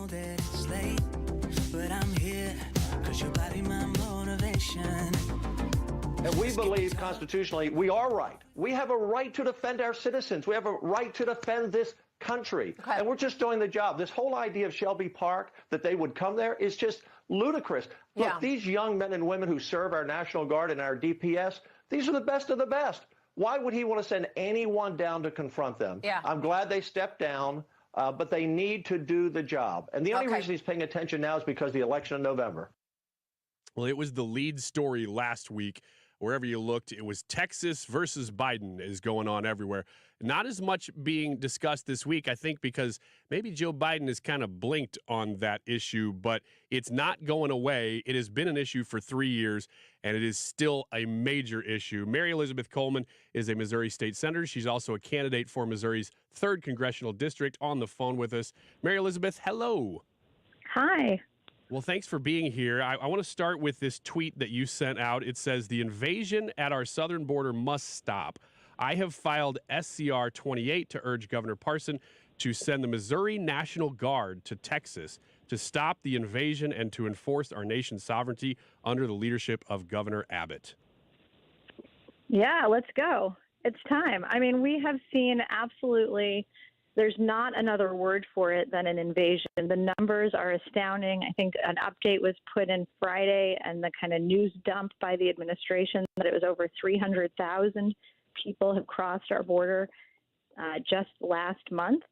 And when you have an administration that they don't need new laws, I know there's a lot of talk about trying to get, some sort of deal maybe passed federally.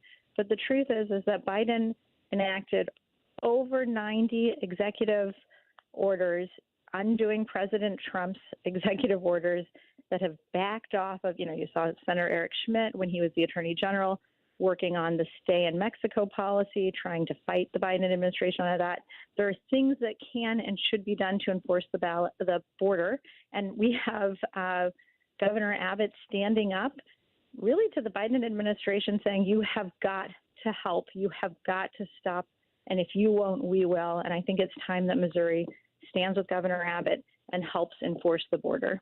Mary Elizabeth, if somebody had come to you in January of 21, right as Biden was about to take office, and said, you know what, in January of 2024, the border is going to be such a major issue that it will be one of the top concerns for people in landlocked Missouri even. Would you have believed that? Well, what I would have said is I would have been shocked. I don't think anyone could have predicted the sheer volume of people that have come across our border and the really national security nightmare that has enacted. When I was campaigning for the state Senate, we knew then that there was no such thing as a border state anymore because of the Biden administration's failures. And we see it now even with New York saying, please stop sending us migrants. You have California saying you can get free health insurance to anybody who comes into the state there. I mean, the policies of the left make no sense whatsoever. And then you have the Biden administration refusing to enforce the border and to help the governor in the state that is absorbing the most number of people coming over the border.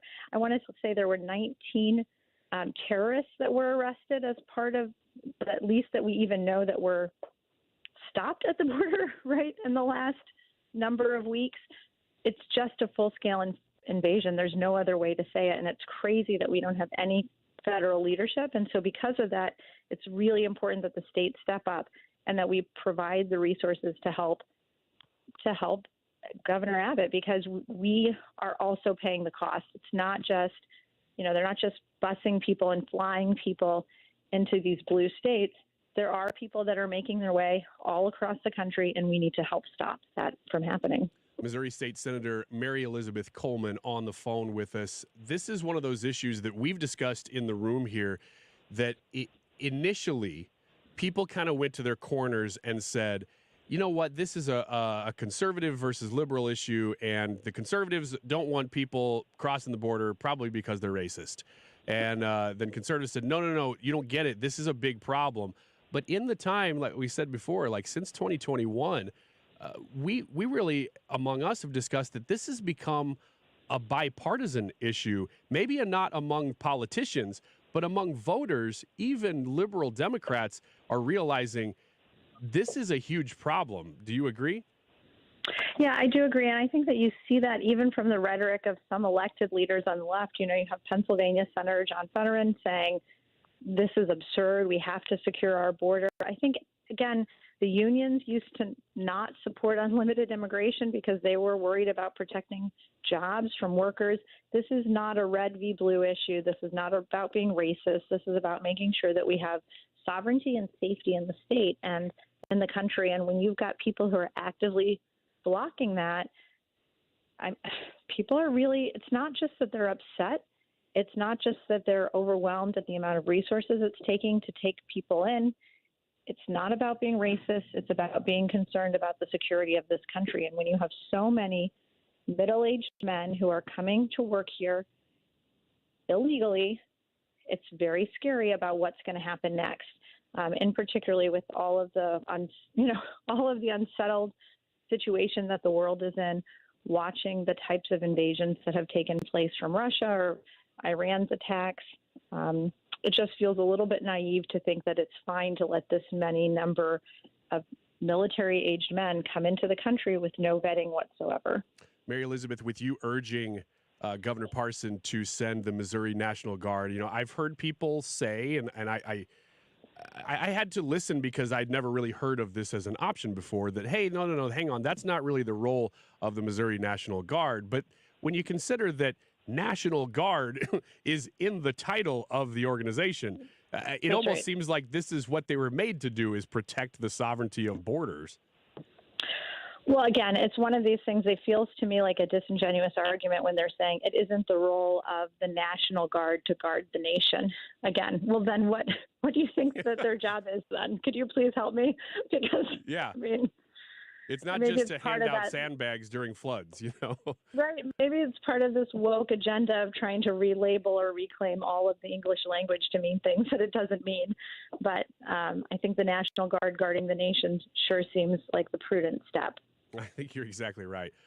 Mary Elizabeth Coleman, she is a Missouri State Senator, and I got to mention now, transitioning a little bit, candidate for Missouri's 3rd Congressional District. Now, this is kind of all happening at once here. Everybody in this little part of the world were shocked when Blaine Luetkemeyer announced that he was going to retire from that. You too, okay, from that seat.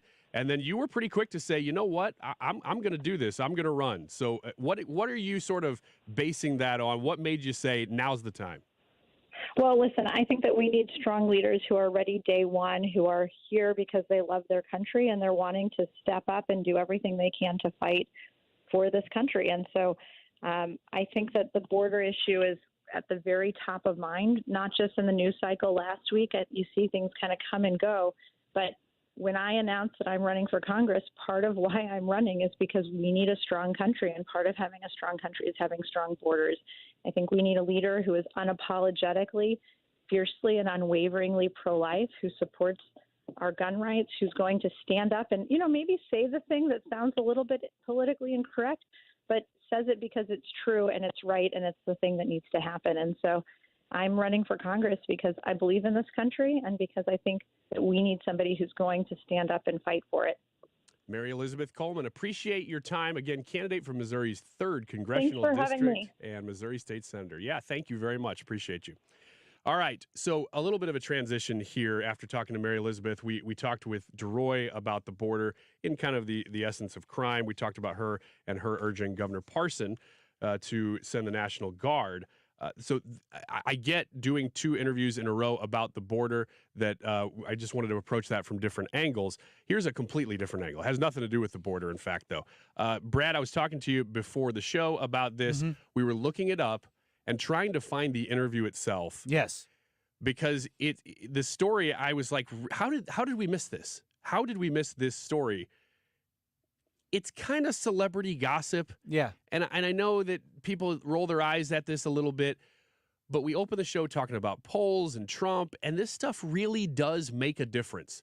I hate that it does, but it does. When you talk about the Taylor Swift stuff, is she going to endorse Biden? All that stuff. It actually makes a difference. Mm-hmm. And that's why you almost have to keep your finger on the pulse to make sure that if that's happening, you're watching because it can affect so many people who are not as plugged in as you are listening right now. Pop culture is pop culture, and pop culture is short for popular culture, which means that there is a lot of people that are interested in what pop culture is doing. Yes. And politics, in a way, especially now, is a part of pop culture in a way that it wasn't 20 to 30 years ago. It kind of is. And the really good politicians have embraced that. Yeah, they figured out ways of basically making a celebrity out of themselves. That, to me, is one of Donald Trump's most successful things about his campaign was celebrity status. He used his celebrity status, and he's a marketing genius. He's able to market himself and label things. I mean, how bad... Like, I think the Ron DeSanctimonious nickname was the stupidest nickname he's ever come up with. But just stop and think. How many times did you see that on Twitter? Yep.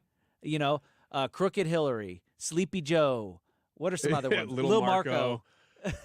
Lion Ted. I was getting ready to say Lion Ted. That stuff sticks. It's very sticky. Yeah. And you can either do it or you can't. Yeah. And other people have tried to do it, and they come off looking dumb. Yeah. But when he does it, you're like, okay, it's just who you are. But if you understand that's who he is, then some of the more bombastic, outrageous things that he said, like, we're going to build a wall and we're going to make Mexico pay for it. You understand what he's doing there. He's making headlines. He's getting things.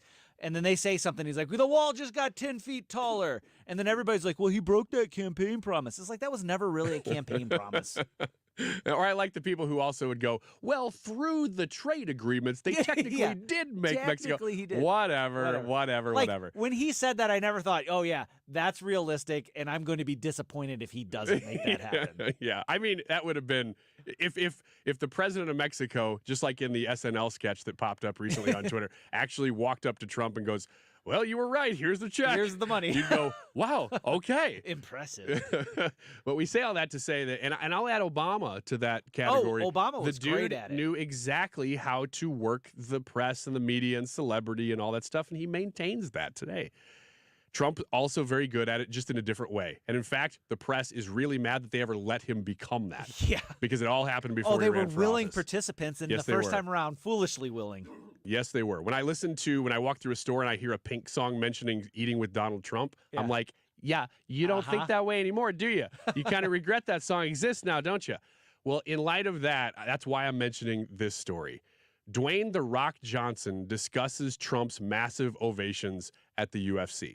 Now, the story is talking about him appearing on Fox and Friends. He didn't go into the studio and sit down with Fox and Friends, but he was willing to do an interview with Fox, and I think specifically Fox and Friends, in wherever venue he was at. He stopped and he did a full stop, talk to you to the camera interview with them. He knew it was them. It wasn't like somebody ran up with a cell phone and is like, Dwayne, tell me about your latest pet, and he's like, whatever, and he just says something, he runs away, and TMZ runs with it.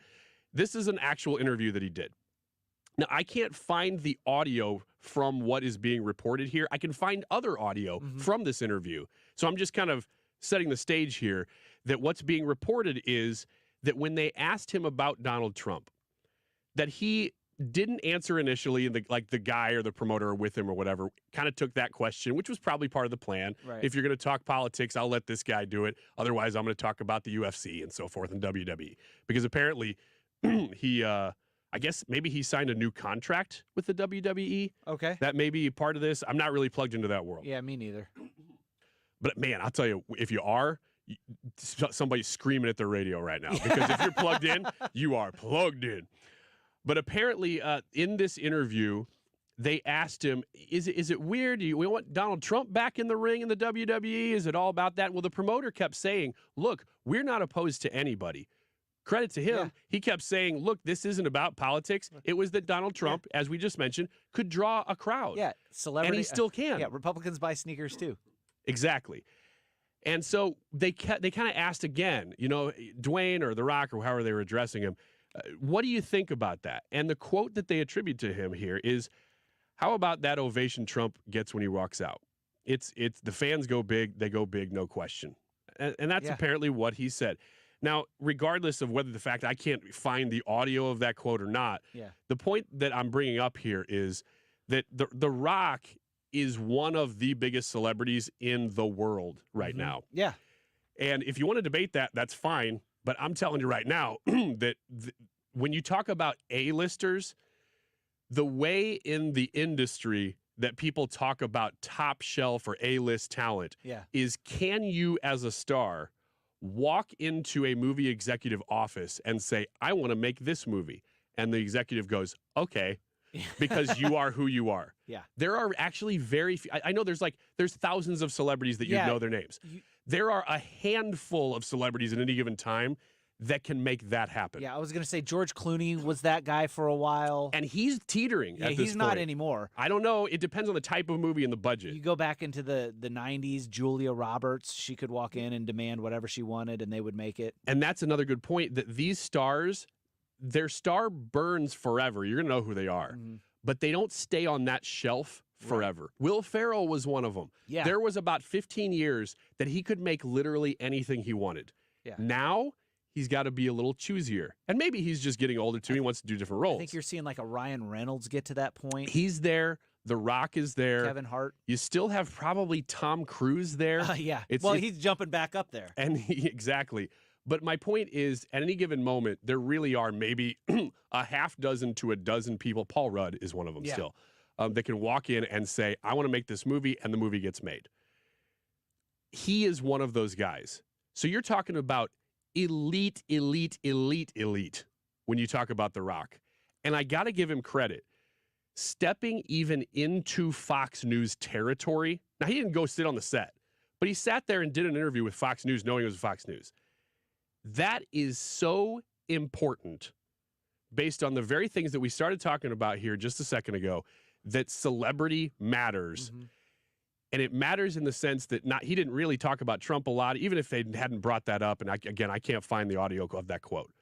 But even if they hadn't brought up Trump at all, the fact that he's stepping into Fox News to talk to the Fox News audience is huge, because the mainstream media, as we said, ever since 2016, has regretted normalizing Donald Trump / Republicans, because it ain't just Trump.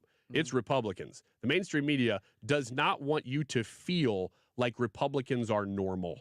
Yeah. They want you to feel that the majority of the country and the way that things kind of go better is when there's Democrat control. They want you to feel a little weird, like you're outside of the norm, outside of the cool club, if you're voting Republican. So things like this, in my opinion, go a long, long way in a sense normalizing the fact that, you know what, Fox is a network. A lot of people watch it. Donald Trump is a Republican candidate. A lot of people have voted for him and will vote for him. That stuff actually matters more than I think we give it credit for. Yeah, I would agree with that a lot. We talked about this a little bit yesterday whenever we were talking about third-party candidates. That ability to garner a crowd and hold an attention is what makes Donald Trump so formidable, especially in an election where there are multiple people running. Yeah. That's why I don't think I know Andy and I disagreed on this, but that's why I don't think that a third party is a viable option in this time around. if you had Joe Biden and Republican Joe Biden where they don't really have that base, then a third party could walk in and take that. But there's not a third party out there that could peel that base because of Donald Trump's celebrity status that could peel that base away to win. I actually completely agree with you. This is not the right time. This isn't the year, even though it looks like it could be, which is why I get why there are a lot of third parties trying to jump in, because they think it could be. I just don't think it's going to happen. Those polls you brought in the first segment just kind of flesh that out a little bit. It's like, okay, when you watch it, Trump's numbers don't go down. They pull from Biden. That's correct. They mostly do, especially when you talk about Cornel West and Jill Stein. I mean, those are candidates that are not pulling from Donald Trump voters. We'll probably hit those again before the end of the show here. It's 1:43. We'll take a short break here. We'll talk a little bit more about the poll. Are you worried that AI could take your job? Yes or no? And we'll discuss that with both Leah and AB from the Brett Mega Morning Show here at just after 2 o'clock. But we got another segment between now and then. Stick around. This is the Annie Frey Show. This is a special alert to all Americans who own a vehicle with less than 200,000 miles with an auto warranty about to expire or with no warranty coverage at all. Due to a decline in the economy, CarShield is announcing a low-cost month-to-month vehicle protection plan that is now available to the public to save any driver out-of-pocket expenses on future auto repairs. Call now to find out how you can pay almost nothing for covered auto repairs. Yes, you heard that correctly. Pay almost nothing for covered auto repairs. An open phone line has been established for all drivers to call for a free quick quote. Call 800-652-5241 now. Drivers who are covered will not have to pay for covered repairs again. This protection plan is at an all-time low. Additionally, drivers who activate this vehicle protection today will also receive free roadside assistance, free towing, and car rental options at no additional cost. Call us for your free quick quote today. 800-652-5241. That's 800-652-5241. What do you have to lose? Call 800-652-5241. Again, 800-652-5241. Hi, this is Thomas Helbig with the Retirement Advisory Group. Hi, I'm Bob Kershaw. As a family business, we are committed to protecting your retirement, whether you're nearing retirement or already retired. What if it were possible to protect you from market downturns without having to make an emotional decision to buy or sell? What if you could take advantage of a strategy that would automatically take you out of harm's way during the bad years and position you for the growth opportunity during the good years? The secret is in linking safely to the market without putting your principal at risk. By linking to the market instead of owning the market, you can participate safely on autopilot and lock in your gains without creating a taxable event. Go online at retirementkey.com for a no-obligation retirement review. We'll teach you the strategy that has helped our clients retire with confidence for the past 38 years. And just for coming in, you'll get a copy of our latest edition book, Your Key to a Worry-Free Retirement. So go online at retirementkey.com. That's retirementkey.com. Join us at Odyssey as we all do our one thing. Together, millions of things for our planet. This year, resolve to use less gas. You can carpool to work a few days a week and walk any distance under a mile. When we each share our one thing, it becomes a million things for our planet. What's your one thing? At Neovitin, we are all about supporting your nutrition, and that's why we are excited about our new Neovitin Omega-3 supplement. Neovitin Omega-3 is formulated with 1,200 milligrams of omega-3 fatty acids to help support healthy hearts. Our high-quality omega-3 fish oils are sourced from wild-caught fish and tested for heavy metals. With our convenient monthly subscription, you can get Neovitin Omega-3 delivered right to your door every month with no long-term obligations. Support your daily nutrition and sign up for a Neovitin Omega-3 subscription at neovitin.com today. Hey, are you worried that AI could take your job? Yes or no? That's today's Annie Frey YouTube poll question. Are you worried that AI could take your job? We want to hear from you. We want to hear what you have to say. So jump on YouTube, search Annie Frey in there, F-R-E-Y, and you'll see the live stream pop up. Jump in there. Comments. Tell us, are you afraid that AI is going to take your job? And then tell us why or why not. And you might get your comment featured on the air. We'll bring the results of this poll at the end of the show, and we'll feature your comments throughout. The time right now is 1:47. This time check is brought to you by Jerry Kelly Heating and Air Conditioning. It's time for a $98 furnace tune-up. Fact-checking the fact-checkers daily. St. Louis's home for conservative talk. 97.1 FM Talk.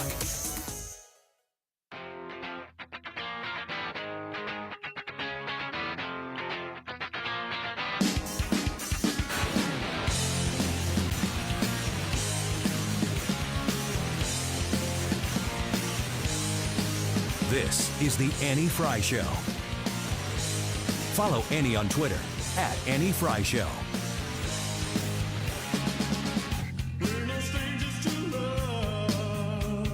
Yeah.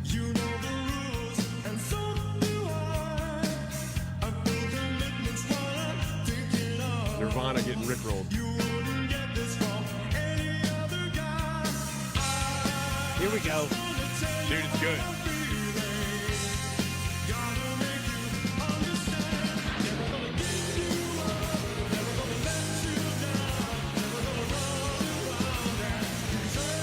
I'm telling it's a banger, man. Ryan is legit getting it right now. I really like the song. I know it's a joke. So this is AC/DC, right? No, Annie. No, that's one of the best Rickrolls I've ever heard. That's Thanks amazing. to Leah for putting that in. We were talking about that, I think, the last time I hosted, not Monday, but before that. And so she's like, hey, you remember this? Remember when you mentioned that? I'm going to put it in. I said, yes, do it. Dude, low-key, I am a big fan of mashups like that. There's a couple with AC/DC and the Bee Gees that go together really well. There's I forced you to listen to a Justin Bieber and Slipknot mashup. Yeah, it was pretty good. But it was good. It was the music and the hook was Justin Bieber's Baby, and then the lyrics were just Slipknot singing Psychosocial. And that's the key is doing these really different styles of songs when they match up like Rick Astley and Smells Like Teen Spirit. Yeah. I mean, it works. That's what's so funny about it. This is the Annie Frey Show. Ryan Wiggins filling in. Annie is sick, of course, today, and we're hoping that she's back tomorrow. But we're going to see. It's just the way things go. Let me switch gears here real quick, and I'm indulging myself. I mean, I kind of already was doing this, so I'm not switching gears. I'm indulging myself. This is a segment where I get to do that, I guess. I am a huge, huge theme park fan. So if you're not and you're listening, you're like, oh, gosh, here we go again. I'm not talking about Disney World, okay? What is it about theme parks that you do like? I like how immersive some of them are. Okay. Now, your traditional theme parks, like Six Flags, they're kind of halfway there. They're not fully immersive parks, whereas your Disneys, your Universals, even Silver Dollar City, Okay. they're very immersive. They make you feel like you're in a different place. Okay. And I love that. And with a place like Universal or Disney, too, you walk from place to place, and you feel like you just left the future into the past, you know? Yeah, that's cool. And it's cool. But it's not just that. It's the rides. I love rides. Same. And, man, I mean, I must get such a dopamine hit off those things that I pretty much get done with a park, and I'm like, when's the next one? Yeah. And I want to go to new ones now as I'm getting older, and I should be kind of backing off of this because I get it. The minute I turned 30 years old, my brother and I went to Six Flags because I love, even, growing up, I love theme parks. I had a season pass for a long time. When I was 30 years old, I remember going to Six Flags for the first time, and all of a sudden, my equilibrium couldn't take it. Oh, no. And so I've had to start taking Dramamine when I go, but it solves it. And I'm like, okay, well, I'm fine then. So my story is a little bit the opposite of that. I never really could do rides, and then as I was getting older, I started getting bigger and swelling up. And so, like, through my 20s, I just didn't fit on the rides. Oh, yeah. And I couldn't go on them and all that other stuff. And so I was just like, yeah, whatever, theme parks are nothing, because all that was big fat Brad walking around in the hot. And there was, like, no payoff to it. Well, after I had the heart attack, I could fit on these and lost weight. I could fit on these roller coasters. So I started doing the roller coaster stuff, and it's such a blast. I'm having this huge resurgence with it, too. I think in 2020, I visited Disney World for the first time as an adult. And I'll speak on behalf of everybody here and go, we don't like Disney as a company, but man, do they have great theme parks. And that is the point for me. And I was like, oh my gosh. I forgot how much I love these because it had been, the kids were probably 5, 6 years old. It had been at least 8 years or so since I'd been to a theme park, let alone the Cadillac, which is Disney World. Yeah. So I was blown away by some of the rides. They're so cool. And then I just got addicted to it, and so I started doing it like crazy. Well, now I'm way into it. I'm on Facebook groups for Universal, and I'm on for Disney, and I'm on for like roller coasters you've never heard of. I'm dying to go back to Busch Gardens in Tampa because it's been at least a decade since I've gone. And, man, that is a great roller coaster park. And my son is just about to the age where he's tall enough to do them all. And so maybe within a year. I just booked a trip also this summer to Dollywood, which I have never been to. Tell me about that one whenever you get back. And oh I will. And I've heard that it is awesome. Silver Dollar City is also a really good park. They're always ranked way up there, that one in Dollywood. But I'm telling you all this because there's a bit of a news item that I got really excited about yesterday, but I wasn't hosting yesterday, so I couldn't bring it up. Today, I'm driving this car, and I'm telling you where I'm driving it because there is well, first of all, two major things, because I wasn't even going to mention this one, but this isn't even the news item. Yesterday, Universal Orlando announced that they're opening a third park. So they've got Islands of Adventure and their old one, Universal.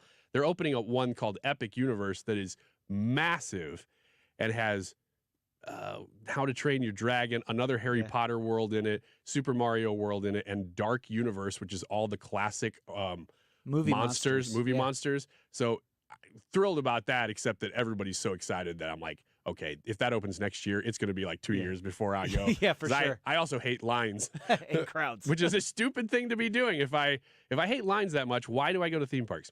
But here's the big news, and this affects us here, I would say, a little bit more than those other things.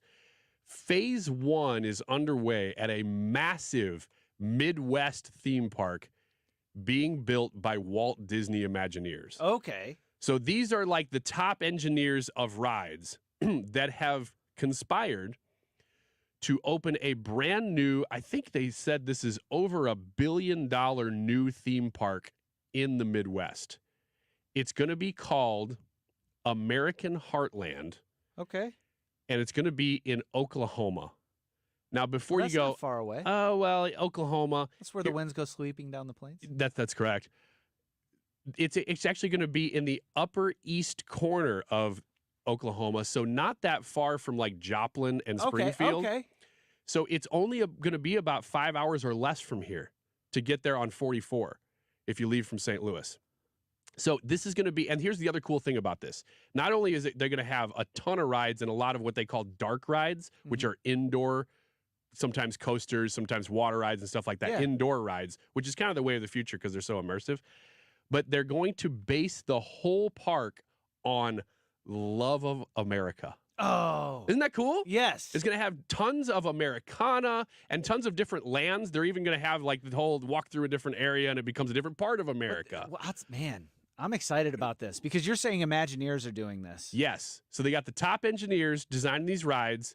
It is going to be a super pro-America park right in the center of the country. I have not been to a theme park that was as immersive as Disney. Like you walk in and from the moment you set foot on property, you're being entertained. It's wild. But there's an attention to detail that has to go along with that so that it can be that way. And these Imagineers, if they're coming from Disney, so this isn't Disney related outside of these are people that... I think these are former employees that they know what they're doing and they got hired for this. They have been trained in those ways and they're going to bring that to this park. And look, these aren't people who are there to like push an agenda. These are like literal engineers. Yeah. You know, this is what they do. How do we make people happy with this ride? Yes, that's what they do. And so I'm thrilled. I can't wait for this. It says it won't open though until 2026.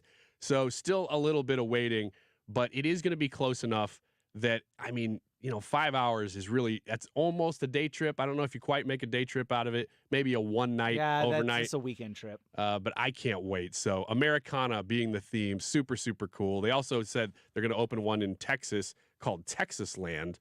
And I don't know if it's the same company, but, similar theme where they're getting rid of kind of the, we can't say boys and girls anymore. That kind of stuff, which really doesn't infiltrate the parks a whole lot. Like the whole woke agenda isn't in the parks. Not too much, no. But it's going to be, I mean, if you had to flip the coin, this would be flipping the coin in the middle of America. So that's super cool. I just wanted to, if you're a fan, now you're up to date on all the park news. Be excited about this. Even if you're not, it's still cool, right? I mean, it's cool that they're doing a theme like this.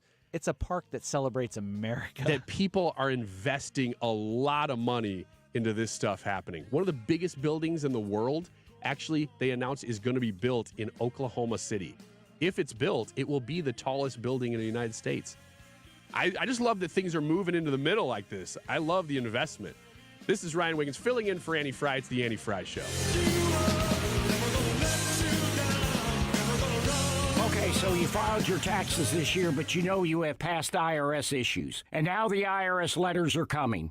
Hi, this is Lance Story with the Lance Story Law Firm. Don't ignore those IRS letters. They're important and give you rights and deadlines to defend yourself. Waiting could cause you to lose those rights. Call the Lance Story Law Firm now and let us help you get ahead of the IRS and defend your rights while you still have time. The Lance Story Law Firm is located here in St. Louis, so take the first step and hire a tax resolution attorney. We've made it super easy to schedule your free consultation in person, or you can do a phone call and save travel time. Remember, IRS problems are legal problems. So before you send money to some out-of-town, high-pressure salesperson, give us a call at the Lance Story Law Firm. Call today at 314-260-6120. That's 314-260-6120. Or go visit LanceDruryLaw.com. The choice of a lawyer is an important decision and should not be based solely upon advertisements. This is an announcement to all United States vehicle owners who own a 2003 or newer vehicle with a manufacturer's warranty about to expire, or no warranty coverage at all. With a struggling economy and the cost of living on the rise, Endurance is now offering an affordable, low-cost vehicle coverage plan to the general public. As of today, you could be one of millions of drivers that now may qualify to have your vehicle protected under this coverage and have all future covered auto repairs paid directly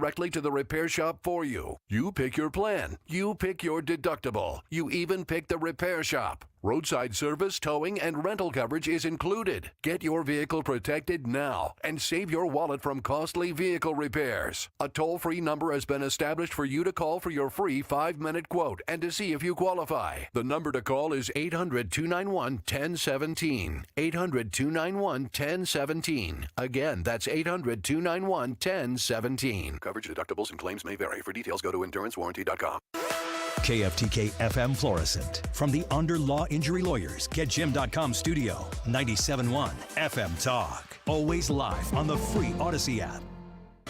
Close, but not there yet. Lisa Brady, Fox News. That from the top Senate Republican as talks continue on a bipartisan border security bill. I think we're going to continue to try to get to an outcome here. But Minority Leader Mitch McConnell has faced criticism from former President Trump, who's been in Washington today for a meeting with the Teamsters Union and is urging Republicans not to settle for a bad deal. I had this most secure border in history. I didn't have a deal. I didn't have a bill. I said, no people are coming in. No drugs are coming in. Senate Majority Leader Chuck Schumer says hard-right Republicans are trying to sink a deal after pushing for one for months. We on the Democratic side are pursuing getting all of this done.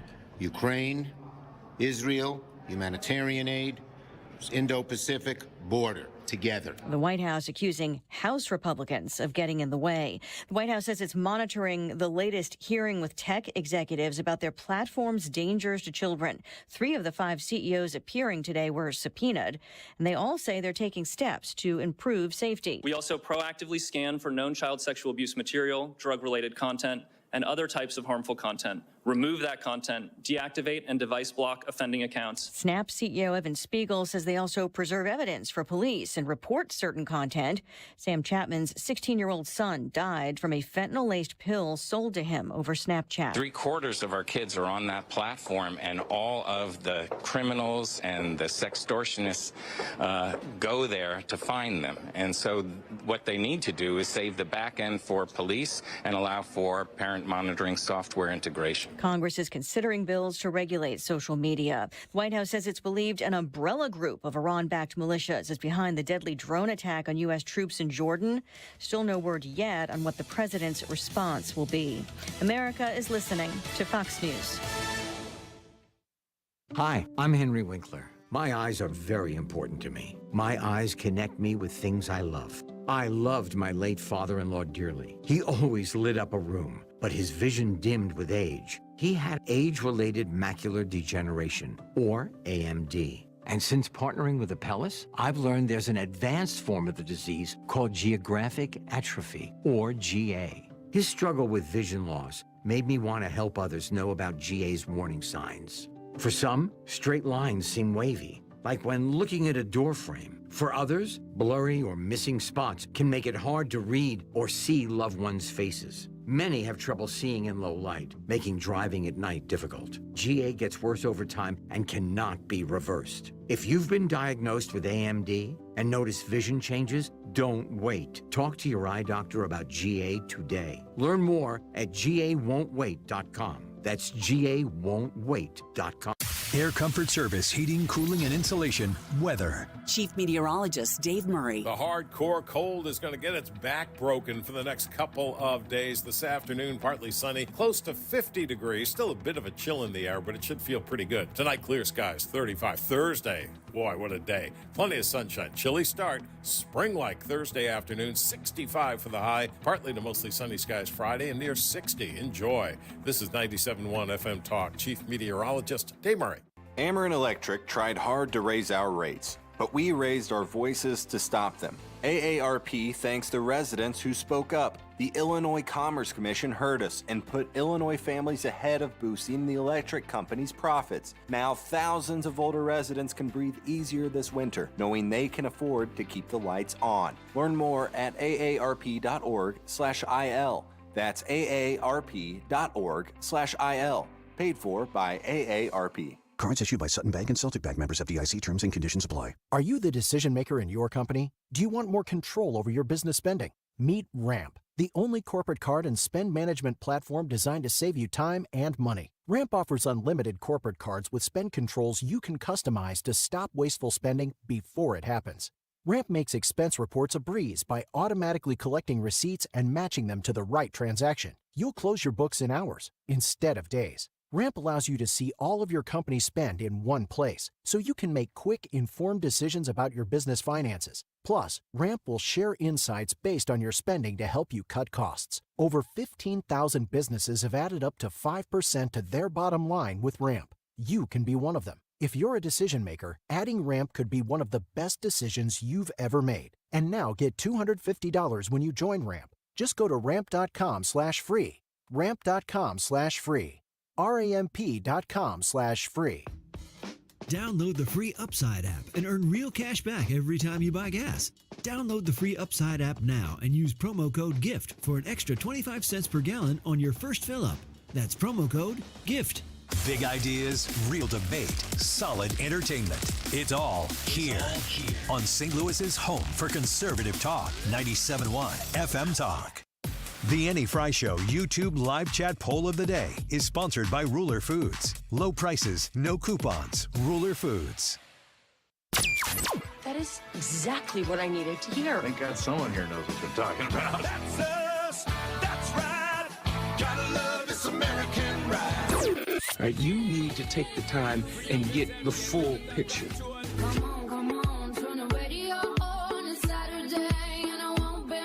Don't get me wrong, I love the ladies. I mean, they rev my engine, but they don't belong in the newsroom. It is Anchor Man, not Anchor Lady. What do you want from me? I'm not America's sweetheart.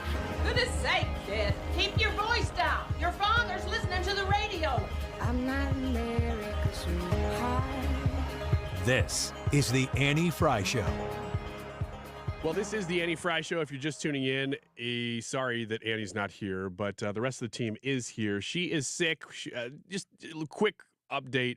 So on Monday, she had to leave last second. She was here. Everything was set up, and she got a call that her daughter had a very high fever, so she had to run. And so I stepped in. The rest of the team, we filled in on Monday. She was here yesterday, if you heard the show, but she was just coughing a lot. And by the time the show was over and into the evening, she was recognizing, you know what?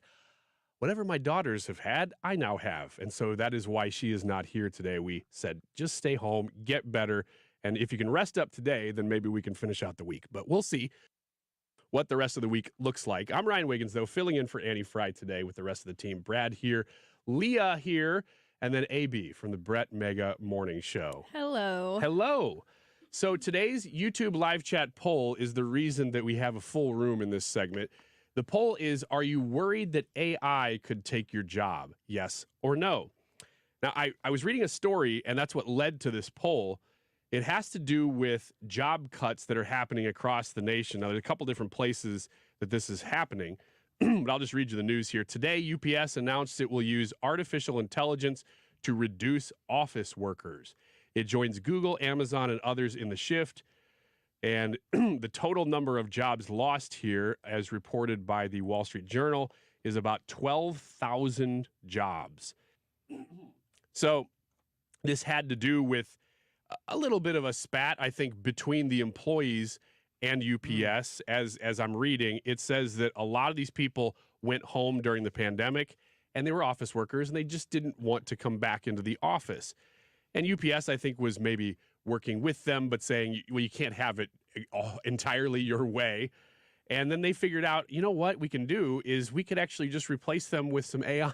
Oh, no. And then 12,000 people lost their jobs, which is super sad. The drivers, though, I'll say this, and it's not in the article, but I know a driver who's an acquaintance of mine. I can't remember if it's UPS or FedEx, but if one of them has the technology, I'm sure the other does. He said that it's gotten so easy to drive for them because they have incredible technology that actually, he said, it's to the point now where it'll map routes for drivers using only right turns.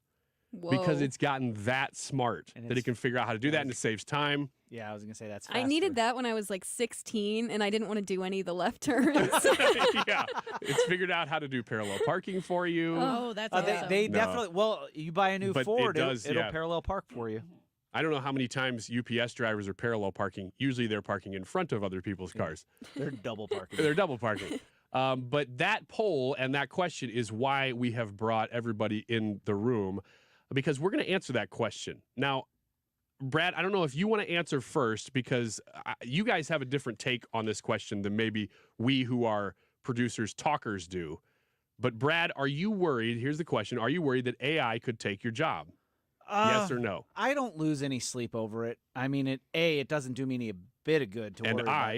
Yeah, and I ain't that worried about. No, I don't worry about it too much because it doesn't give me a lot of worry about it. It doesn't do me any good to worry about it. B, I know where AI is as far as technology goes, and it's got some ways to go. I don't know how quickly that is. I don't know how long it'll take to develop into that. You know, like part of my job is calling people, scheduling appointments and stuff like that. And making requests, reaching out to other people and do that. I don't know where that technology is. Like, will AI be able to negotiate with other AI to make appointments to have people on a radio show? Well, you're not doing yourself any favors. I've heard you on those phone calls, and you're like, hello, Mary Elizabeth Coleman. This is Brad Range. I'm just trying to fit in. I, for one, welcome our new AI overlords. There's not a lot of that, but I do see it as a tool. You can use it. I don't know. We use it in some of the post-production stuff around here. It helps us write headlines and stuff like that. It's still in that uncanny valley, though. Do you know what I mean when I talk about the uncanny valley? It's not quite there yet. Yeah, you're like, there's something about this that isn't quite human. Okay, so Brad just brought it up. It's that post-production stuff that when you see videos from the Annie Frey Show or others, sometimes there are now algorithms that can help identify cuts to be made to those videos. Mm-hmm. And that is one of the reasons I wanted to bring you guys in, because both Leah and AB, you guys both do video editing. Mm-hmm. Is this something that you guys feel like is a supplement to what you're doing? Is it a help? Is it a threat? Is it both? For me, one of my top responsibilities is video editing. And for a while, I was kind of the only one in the building who was able to do that. But now that people like Brad are stepping up and using the AI to do kind of the simple Instagram Reels, YouTube Shorts, whatever you want to call them, I find that part of it very helpful. But the part that I don't love is it's taking the creativity out of it. And so if I'm doing like hype videos, commercials, things like that, I don't want AI touching that. I want that to be all me. Half the time when I'm out filming something, I'm already editing it in my head. AI can't see inside my head and see what I was wanting. Not yet. Yeah, not yet. But so it's a love-hate relationship. So you're not really using it yet then? I'm not, no. Leah, what do you think? I mean, is this something that you're like, oh, yeah, this is the way of the future, I'm going to embrace it? Or are you like, I'm kind of with AB here.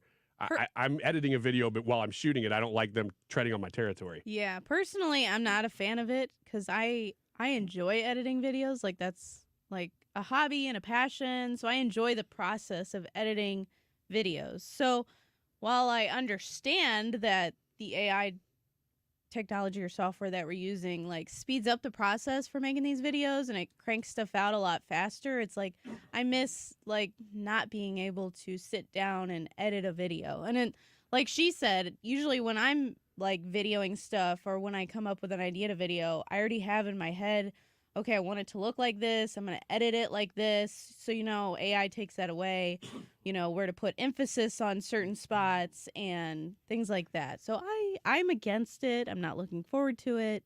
You said, both of you kind of said that it's in its infancy in that it can do things, but it's not doing them as well as you could a hype video, for instance. Yeah. Are we a couple years away, though, from it being able to do that? Or does it never really get to that point that you could really replace a human? Like, it's a tool, but it's never going to get there. I could almost see it getting there in the sense that there's some programs where you can just type in, Photoshop this and this. And so maybe you put a video in and you say, make this the background and stuff like that. So you are still being creative with it in the sense that it's still your idea, but they're doing it for you.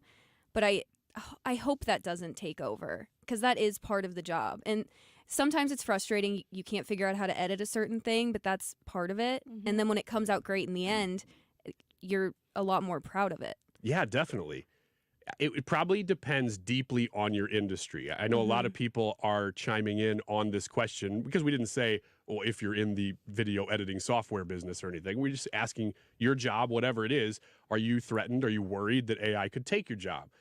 Vigo says, I worked in the UAW, so the union would probably stop machines from taking our jobs, but I do find it troubling that AI makes art while we have people still working in warehouses. It's backwards.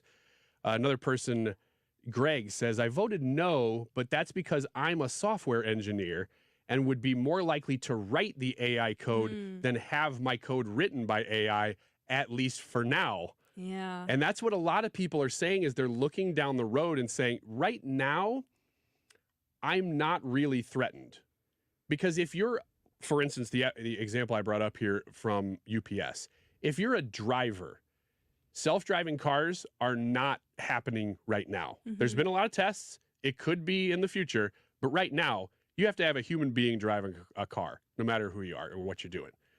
But I think there's a lot of people looking down the road and trying to sort of angle their position to make sure that they can sort of crowd out a robot from eventually taking their job.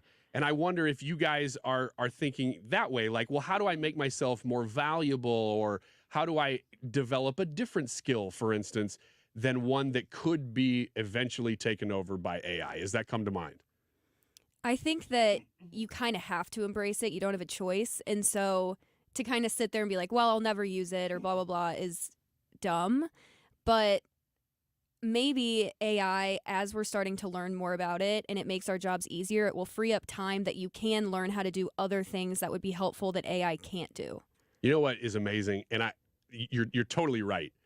But what drives me crazy is that every invention that comes along, we all go, oh, man, that's going to save so much time. And then you know what happens? You just end up filling the time with something else, or your job does. Because, that is very true. Like when people invented washing machines, they're like, oh, I don't have to let the laundry dry out on the clothesline all day. I don't have to sit there and scrub it down the washboard to get it now clean. I just leave them in the dryer for 4 days. Exactly. So, Leah, you and I were talking before the show about this because I always thought it was kind of an interesting question. If I'm answering the question honestly, am I worried that AI could take my job? The answer is no, with the caveat that if I worked in a job that it was easy. Now, I don't think that AI is capable of sitting here doing a talk show for 3 hours. It's just not. And if there's a day where it could, that's going to be weird. Yeah. Because you will be listening to podcasts or radio or TV or whatever and have no idea whether you're listening to a person if it gets that good, which it would have to be for you to want to listen to it. You're not going to listen to it if it's not. Yeah, because I couldn't see people being interested in listening to somebody they don't feel connected to. And you can't feel connected to a computer like that. Unless it gets good enough that you could. Yeah. Do you have Spotify? Yeah. Did you see, 6 to 8 months ago when they released, it was like an AI DJ?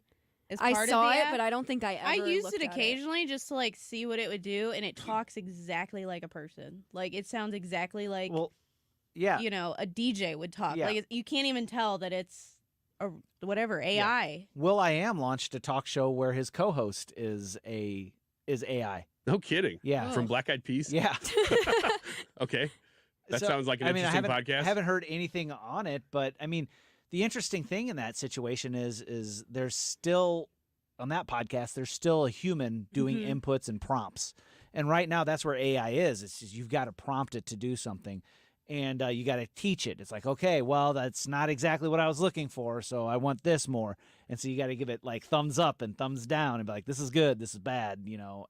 But it learns, and as it learns, it gets closer to creating what it is that you want, which I think that's what's important. Whoever I'm listening to, I like to go and stalk on Instagram and know what they're doing Me all the too. time. And you can't do that with AI. Yeah. Do we all agree that we're at the stage of AI?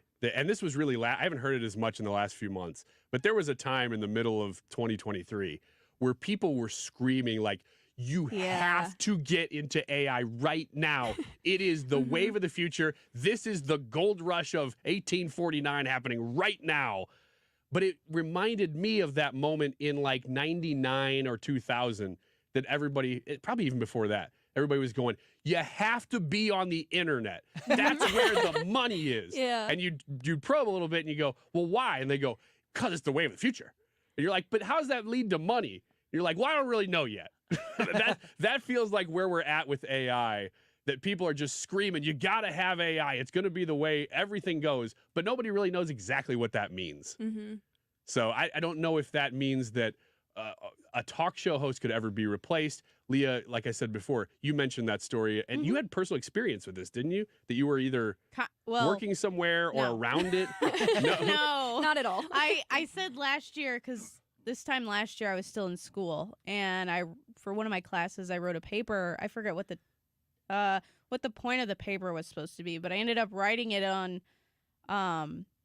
AI taking over radio. And last year there was an article about, I don't know if it was in Ohio or somewhere else in the Midwest, where the entire radio station is completely AI. Like, and it's just music stations. It's not talk stations. I was going to say, it seems like that's the only way you could do it. Yeah, all the DJs are completely AI.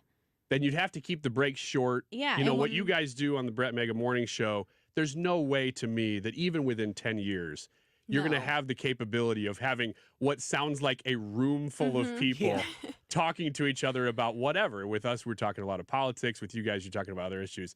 There's no way. And if it's it just did, one computer with different voices. it would have to be. It would have to. I actually am almost interested in listening to that. Whatever that would sound like now, I want to tune in. Let's do a whole break with just fake voices. Oh my gosh. My AI has multiple personalities disorder, and it just argues with itself the whole time. It's interesting, though. The more you work with it, and I've noticed this because I started doing some of the stuff with the video editing and using it, I can look at other videos on the internet and go, oh, they used AI to create that. You start seeing the patterns. That's what I was talking about earlier with that uncanny valley. It's there, but it's not quite there. It's just enough that you go, there's something a little bit off about that or something, and it'll do that. And every now and then you'll insert a prompt, and AI will give you something that goes, well, that's nothing like what I was looking for, and it's like way out in left field, and it's like, oh. So I'm just imagining, not quite there. Yeah, imagining a radio show being like that, and it just kind of, for whatever reason, on the one segment, it just goes off the rails. Yeah. And it's like, why are we talking about chickens and raising them? A deep dive into Walter Mondale next. Yeah. Well, thanks for participating in this, you guys. And, of course, the YouTube live chat poll of the day. Are you worried that AI could take your job, yes or no? As we go out here, a couple comments from people chiming in. Erica says, AI could conceivably take over my job, but I'm not worried about it. What could I actually do if I did? I guess that's just a good life philosophy. Michael says, not worried that AI will take my job, just my life. Wink, wink. Michael, thanks for your contribution to the show today. I'm Ryan Wiggins, filling in for Annie Frey. Hey, coming up next, stick around. There's some stuff maybe from Cori Bush that you didn't hear from yesterday. She's being investigated by the feds. We'll get into that next. See you dance just one more time. So they say, dance for me, dance for me, dance for me, oh, oh. Follow Annie on Twitter at Annie Frey Show. This is the Annie Frey Show. And when you're done, I'll make you do it all again. I said, oh my God, I see you walking by. It all comes down to this. Super Bowl 58. Listen live from Westwood One on the free Odyssey app. The Kansas City Chiefs. Takes the snap. Darts a pass near side. Caught by Kelsey. Wrapped to the ground at the 12. And the San Francisco 49ers. With a comeback for the ages. The 49ers are going back to the Super Bowl. Wherever you are next Sunday, stream Super Bowl 58 with Westwood One on the free Odyssey app. Download it today and search Super Bowl. AUDACY. I hate winter, but as a kid I used to love it snowing, and my dog, when it snows, he's just like me being a little Hoosier. When it snows, we wake up and we would just run outside. We didn't care what we had on and just run around and build snowmen, roll around in the snow. He does the exact same thing. He can't build snowmen. He wants to do snow angels. But if you can picture this, he's a big German Shepherd, all right? He's good size. But he's got little legs and little arms. He doesn't know he's a dog, but he wants to make snow angels, so he tries his best. And he just ends up just rolling around in circles for the longest time. You got to love it. With that being said, keep the calls coming. One easy number, Missouri and Illinois. It is 314-293-2600. That's Bart Inman, 314-293-2600, and bartinman.com. That is a B for Bart. How do I say? Bart with a B, Inman with an I.com. Cardinals theme tickets are on sale now, and the 2024 lineup looks better than ever. Backed by popular demand, check out the returning favorites like Star Wars, Margaritaville, Grateful Dead, Harry Potter, St. Louis Blues Night, and Teachers and Nurses Night. New for 2024, don't miss Battlehawks Night or 90s Night. For a complete list of all the 2024 theme nights, visit cardinals.com/theme. Cardinals single game tickets for the 2024 season are on sale now and start at just $6. The schedule is filled with great matchups, including 2 weekend series with the Cubs, plus weekend matchups with the Dodgers, Red Sox, and more. The promo schedule is packed with fan favorites too, like jerseys, bobbleheads, player tributes, and so much more. There's something for everyone in the 2024 season. Get your tickets now at cardinals.com. This is Lars Newbar, St. Louis Cardinals for the Lou. You're listening to the Annie Frey Show live from the Air Comfort Service Heating, Cooling, and Insulation Studio. If your furnace isn't working, get in your comfort zone with 55 years of award-winning HVAC services from Air Comfort Service. Save $20 off any service repair at aircomfortservice.com. With Odyssey music stations, there's a different station for every taste, and they're all free. Listen to 97.1 live on your phone, or browse the selection of music stations and make a soundtrack to your workday. It's all at Odyssey.com. I know you want to say it. This is the rhythm of the night.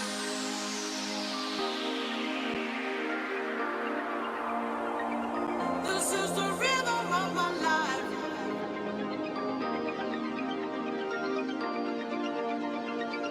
This is the rhythm of the night. This is the Annie Frey Show.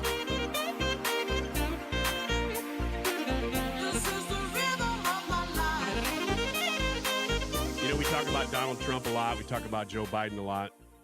It seems like a weird thing to do here in the 2 o'clock hour, but I want to talk about the Bush dynasty for a second. Brad's laughing. Oh, okay. Where are we going with this? The Bush dynasty. You know I'm tasked with keeping you in line, right? Now I know. Okay.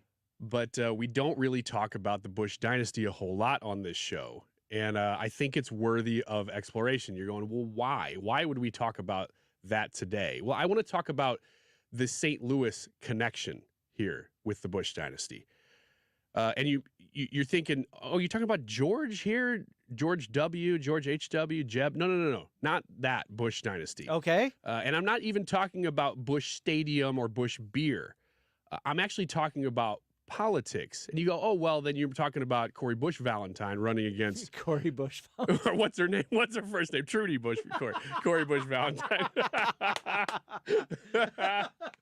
Trudy Bush Valentine. It's just a slip. No big deal. Oh man, I don't even know what that means. They're both Democrats. A slip of some sort, but I don't know what it is. I mean, I gotta tell you, I had this whole setup, and that did ruin it a little bit, but I'm gonna stick with it.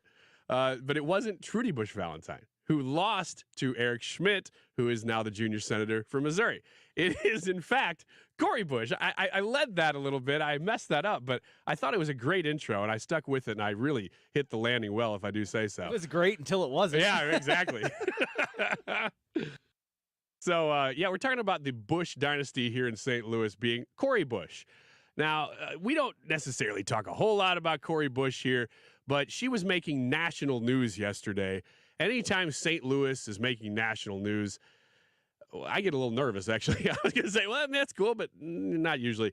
The NPR article that I'm reading here says the St. Louis County Democrat said she received a federal subpoena on Monday about her campaign spending related to her security. Bush's campaign has spent hundreds of thousands of dollars on security services over the years, including to her husband. So that's not illegal. Let's just put that out there. It says, and I'll read from the article, it says, it is not illegal for congressional campaign committees to pay relatives even, although some people do this more than others. I'm thinking about some West Coasters here that have been in the news for this in the last couple of years. As long as they're doing bona fide work and they're being paid fair market value. So I think that's kind of where this comes in here. You're taking campaign funds, you're taking taxpayer dollars or whatever it is, and you're paying them to your husband for security. And now the feds are going, show me the receipts. Yeah. Because we need to see that this is, in the words of the article here, bona fide work and fair market value. So that was breaking yesterday. Of course, Cori Bush responded to that yesterday afternoon.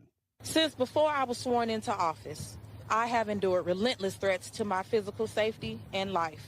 As a rank and file member of Congress, I am not entitled to personal protection by the House, and instead have used campaign funds as permissible to retain security services. I have not used any federal tax dollars for personal security services. Any reporting that I have used funds for personal security is simply false. In recent months, right-wing organizations have lodged baseless complaints against me, peddling notions that I have misused campaign funds to pay for personal security services. That simply is not true. Follow the logic leap that you got to take here. That MAGA has caused the feds to investigate Cori Bush. Now, I don't know if you've been paying any attention to the news for the last 10 years, but the feds aren't like real MAGA. No. Like, in fact, no. In fact, the MAGA world actually has a word for the feds. They're called the deep state or the swamp.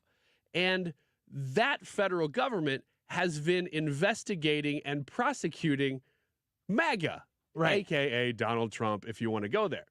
So I'm not sure I quite follow the logic leap of, well, this is because MAGA is in bed with the feds and they've conspired to make this happen against me. Listen, the feds raided Donald Trump's home just as cover so they wouldn't look biased when they went after Cori Bush. Because this was the real goal. This was the end goal.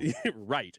So that's what's going on in St. Louis. That's how St. Louis is making national news. Now, I do want to say that if somebody like Rand Paul or Chip Roy were being investigated for misuse of campaign funds. Now, she specifically says no federal tax dollars were used, which makes me go, can somebody do a follow-up question there as to local tax dollars? But I don't know. But if somebody of the caliber on really the right or the left, although I can't really think of anybody on the left who's super fiscally responsible. So I'm using Rand Paul or Chip Roy from the Senate and the House. If one of those two guys or somebody like that, or Thomas Massey or somebody like that, who's known for being very fiscally responsible and smart and even creative and coming up with ways to save us money that never get implemented. Yeah. If one of those guys got even investigated for misuse of campaign funds, I would be shocked, and I would think one of two things. Either A, this actually might be the deep state coming after this guy, or B, that they've been kind of lying to us the whole time, that maybe they're smart enough that they're trying to get around laws in ways that they shouldn't, that would be misconduct. So I have to give Cori Bush credit here, because I don't think of her as being somebody who really understands money that much to begin with. So if she did accidentally do something like this, I would actually think it was more plausible. Are you following me? No, because I don't agree with the premise that she is somebody that doesn't understand money. Well, you say that, but I've got a clip from 2018. Okay. Of Cori Bush talking to, and I'm assuming this is when she was running for Congress, because she's got, in the video, she's got lots of campaign signs behind her and stuff, and they say Cori Bush, and I think one of them says 2018. So I think this was during the campaign. Now, Fox News interviewed her. I don't know who the guy is that's interviewing her. I don't recognize him, but it was Fox News, and the video was edited. So as I've watched the video, I'm telling you all this because you'll hear the audio here in a second. As the video was edited, it didn't look like to me they were editing it to make her look stupid or something. They were editing out the part where the interviewer is kind of explaining the premise of the question, because it looks like it kind of went on for a while, and they were just making it more succinct. So with that in mind, here is Cori Bush talking about her understanding of money-related items like tax brackets. The wealthy should pay their fair share. Yes, wealthy should pay their fair share. What is a fair share? What percentage? So you're saying that you're saying that they're paying their fair share is what you're saying? No, I'm asking what percentage is a fair share? Their fair share, the same, if a third of my money is going to taxes, then I think a third of their money should be going to taxes. It does. Well, it does. I'm trying to understand, because you realize the effective tax rate on the poor is less than it is on the rich, right? Okay, so first of all, I'm not the poor. I'm very close to that line, but I'm not the poor. Okay, so the effective tax rate on the middle class is less than it is on the rich, correct? What fair share would you like to change the tax rate to on the wealthiest what percentage of Americans so it's a fair share? So let's say the wealthy 1% could pay, let's say if they paid, let's just give them 45%. There's a lot there. The interviewer is basically calling out the question, what do you mean by the wealthy should pay their fair share? And in that instance, she clearly doesn't know what she's talking about. And at the end, she says, well, what if they paid 45%, the wealthiest 1%? Well, they do. The tax rate is anyway. Now, there's loopholes that you can use to get around, and they do that too. But again, these are all things that Donald Trump called out in 2016, saying, who created those loopholes? Hillary? You guys created those loopholes. Yeah, I remember that. So, but the effective tax rate, as the interviewer keeps saying, is higher on higher income people than lower income people. Yeah. And so the question was, what is the fair share? Well, when she said 1/3, so if like 1/3 of my income goes to taxes, then 1/3 of theirs, you know what that's called? That's a flat tax. That's called a flat tax. That is a Steve Forbes thing and a decidedly conservative Republican thing. So, Brad, I don't know if you want to reconsider your position now. That doesn't mean she doesn't understand money. It just means she doesn't understand the tax code. Maybe she just doesn't understand the finances well enough to know that she's misusing them. Now, before we get to a break here, this actually kind of relates to Donald Trump. Not this direct case here with Cori Bush, but there is somebody else who has been accused of misusing taxpayer money. That person is Fani Willis in Georgia. You probably know a little bit about this story. They are going after Fani Willis and Georgia and the Atlanta DA. They're going after Donald Trump, and have been for some time, for saying the wrong things about the election. They're basically saying that he was an insurrectionist and that he can't question the results in the way that he did, that he was like conspiring to overturn the election is what they keep saying. So all of these cases, this one included, are simply because the man is the front runner for the Republican nomination. If he were not, none of these cases would be going on, or they'd go so far in the background and not a priority that they wouldn't be happening. You think people would be paying E. Jean Carroll to sue Donald Trump if he were not running for president right now? Her lawyer fees have been taken care of. Well, that's because they can hit Donald Trump for $83 million if that stands. So what's the news about Fani Willis then? Well, the Georgia House has voted to revive prosecutor oversight panels. And these things could now oust Fani Willis. So Georgia House members on Monday passed a bill to revive a commission with powers to discipline and remove prosecutors, which Republicans could potentially use to target embattled Fulton County District Attorney Fani Willis, who is leading the prosecution against former President Donald Trump. The whole point of this, of course, is that she has been caught up in scrutiny over allegations that she hired a special prosecutor, Nathan Wade, for the case because they're together, intimately together. So she hires a special prosecutor because it's her boyfriend, but her boyfriend is also married, and the guy's wife ousted Fani Willis. So it's a big, big mess. And again, the whole point being, can they get this done before the election? That's the entire point of all this stuff. It looks less likely that they will, because the Georgia House has just revived a prosecutor oversight panel that is going to gum up these gears and probably slow it down enough that it will get past November. It remains to be seen, of course. These things will play out. But I just figured that in the midst of watching our own hometown hero here go through some investigations for misuse of funds, that it also is related to this national story about Georgia's Fani Willis misusing funds. This is the Annie Frey Show. We got one more segment here before Mark Reardon takes over, and we're going to give you the results of that poll that we've been talking about all day, the YouTube live chat poll. Are you worried that AI could take your job? A whole lot of comments to get to and more to talk about there. We'll be right back on the Annie Frey Show.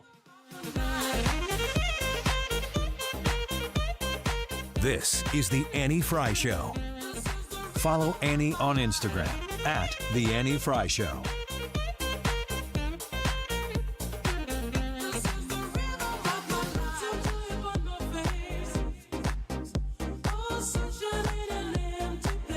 This is a special alert to all Americans who own a vehicle with less than 200,000 miles with an auto warranty about to expire or with no warranty coverage at all. Due to a decline in the economy, CarShield is announcing a low-cost month-to-month vehicle protection plan that is now available to the public to save any driver out-of-pocket expenses on future auto repairs. Call now to find out how you can pay almost nothing for covered auto repairs. Yes, you heard that correctly. Pay almost nothing for covered auto repairs. An open phone line has been established for all drivers to call for a free quick quote. Call 800-652-5241 now. Drivers who are covered will not have to pay for covered repairs again. This protection plan is at an all-time low. Additionally, drivers who activate this vehicle protection today will also receive free roadside assistance, free towing, and car rental options at no additional cost. Call us for your free quick quote today. 800-652-5241. That's 800-652-5241. What do you have to lose? Call 800-652-5241. Again, 800-652-5241. Join us at Odyssey as we all do our one thing. Together, millions of things for our planet. Resolve to recycle more. Recycle paper, bottles, and cans directly, and recycle old clothes by donating them. When we each share our one thing, it becomes a million things for our planet. What's your one thing?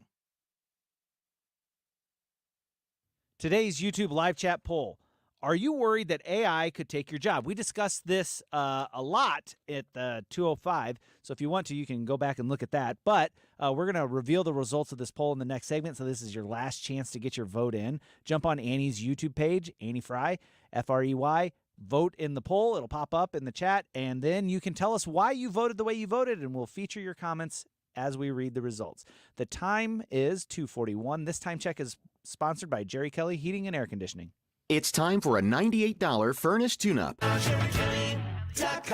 It's Mark Reardon. Mark Zuckerberg coming under fire by Senator Josh Hawley and others on Capitol Hill today. We'll have the latest on that. Also, a very revealing Bloomberg swing state presidential poll right after Fox News at 3.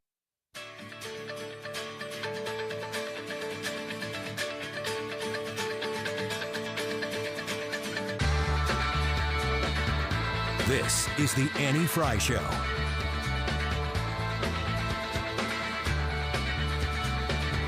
But I think the that they're missing. As a parent of young kids, I want people that my kids can watch. Taylor Swift is undisputably a great role model. She's a woman that when you watch her music, all the things, my child can watch them. Do you know what my child can't watch? News. When you turn it on, I literally had to hide news for 4 years while Donald Trump was in, because as they're learning what a president of the United States is, I didn't want to say, yeah, and that's him right there. So I couldn't even announce the president until Biden and Vice President Harris. So that's somebody on The View talking about how she had to hide her child from Donald Trump for 4 years because he was that much of a threat to the way she was raising her child. It sounds a little crazy to me. I get keeping your kid away from news in general because the news can be a little bit nasty, but specifically just keeping him away from Donald Trump, I mean, most of the time, I mean, unless you're talking about watching an actual full Trump rally, you're not going to hear much from the president that would be, I mean, I would keep, if there was vulgar stuff coming out, I would not let my kid watch that. But I didn't hear that from Trump or Biden, for that she's like, matter. he's not a good role model. Well, everything that they know about Donald Trump is like dirt or something that maybe the media has dug up and, looking back on it, fabricated about him. I mean, the whole Russia collusion thing. She's like, I didn't want my kids to think that that's what the president of the United States should be because he's a poor role model. And I couldn't tell him about that until Joe Biden.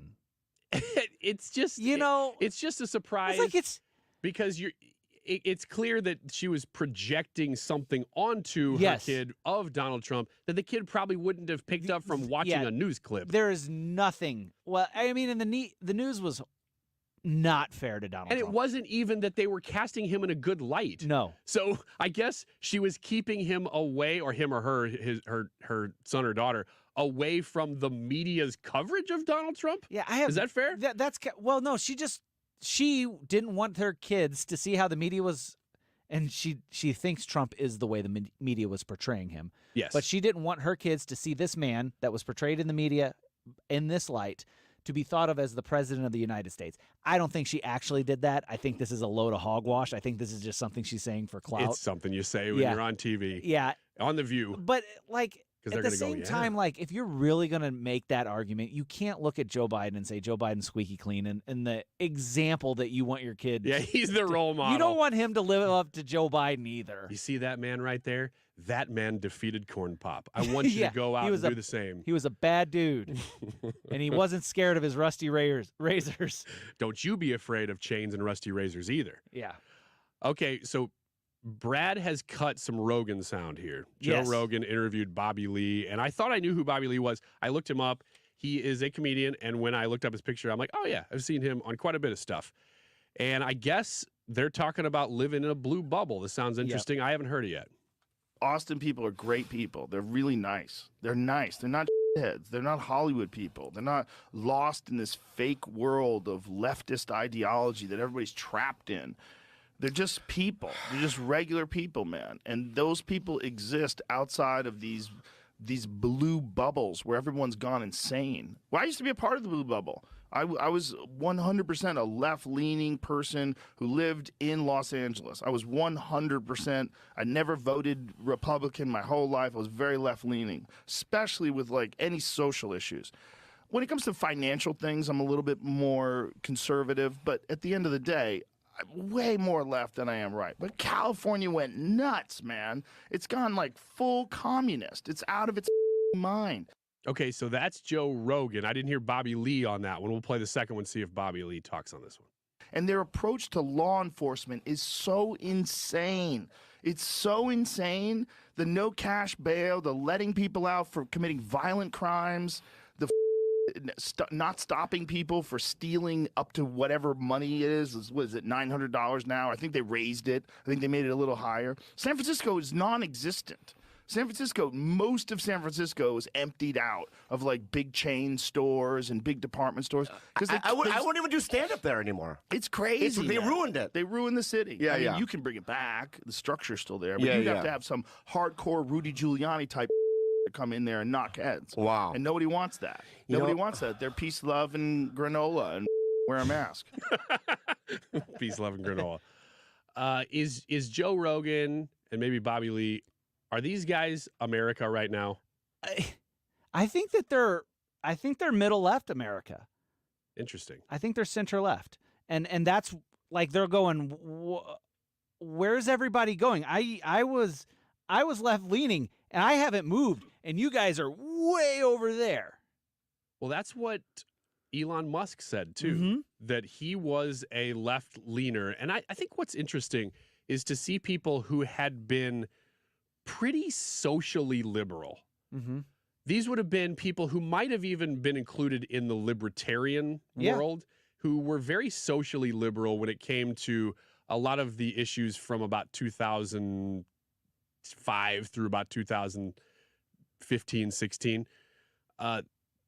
It's like something changed, and I can't tell you that it was Donald Trump, but things have shifted. You always say the Overton window. Yes.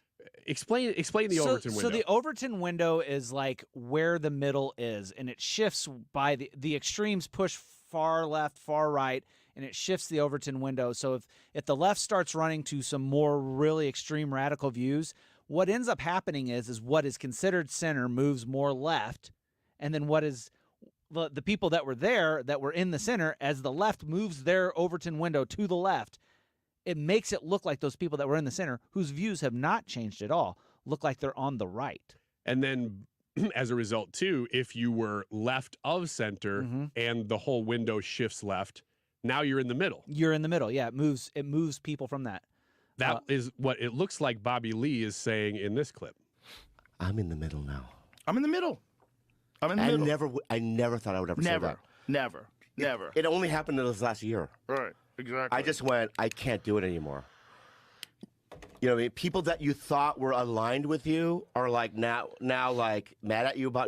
They're in a cult. They're in a cult. It's got all. I mean, Mark Andreessen, who's a brilliant venture capitalist guy, explained it to me in very clear terms, like what the definition of a cult is, how you can get excommunicated, how you get shamed for having differing opinions, the group think, the whole. He's like, it's a cult. And he's right. He's 100% right. Yeah. It's just hard to say because then people in the cult will attack you. But they're not attacking you for a reasonable, it's not logical, like the way they're attacking you. They're attacking like someone attacks religious beliefs. I'm going to play one more cut here from this interview just because the title sounds interesting to me. And it is actually one of those issues that I believe, like you're saying, Brad, that they've moved so far left on this issue that I personally know people who are Democrats who are still Democrats. They haven't like become Republicans, let alone Trump Republicans. Yeah. But they still say, no, I'm definitely a Democrat. But they probably are a little bit more, and they're younger too than him, but they're probably more a little bit in line with Bill Maher, where they're going, dude, some of these issues, come on. Bill Maher is one of those guys that falls into that Overton window thing. He does, and it really is. This is one of those issues that you can say all day, oh, it's not really an issue, but it is, and it's causing people to rethink their positions. And some of these religious beliefs, it gets into these weird gray areas, like trans people in women's bathrooms. Like, says who? Yeah. Says who? How do you know that's a real trans person? How do you not know that's a creep that don't want to pull his out in front of kids? Because those are real. Spa. And if that guy was a convicted sex offender. Yeah. And he was doing that. Look, those guys are real. It doesn't mean trans people aren't real also, but those guys are real. Yeah. And to even say that those guys are real, you get excommunicated. You get treated like you're a Nazi. It's so funny that I'm not going to say I know a ton of old hippies, but the people that I do know who are left, who are traditional left, they've very much been surprised. And you can hear that in Bobby Lee saying this too. I don't even want to be the middle. Yeah. I don't want to be here, but you force me to be here. If you're a stand-up comedian, it's hard to be in the middle. You have to take edgy approaches to things. And he's like, I can't be, like, they're out edgying me. And so many people on the left that I've known in my, like, artistic career, they actually like being there partially because it's fun to be on the edgy left. It's fun to poke fun at the old-fashioned establishment. The old stuffy white guys or whatever that goofy was. pants playing golf. Yes. And they liked that was almost part of their identity. Mm-hmm. I like being here. I like that this is who I am. I very much identify with being the person who's against the traditional way of whatever. But and we're talking about people my age and even some younger. I mean, we're talking about some late 30-year-olds through probably 70-year-olds who are finding themselves completely homeless at this point politically because they still want to identify that way, but they're realizing when they look at actual issues and where politicians stand on those issues, I don't believe what I want to believe about that person. He's saying things that I don't agree with. Right.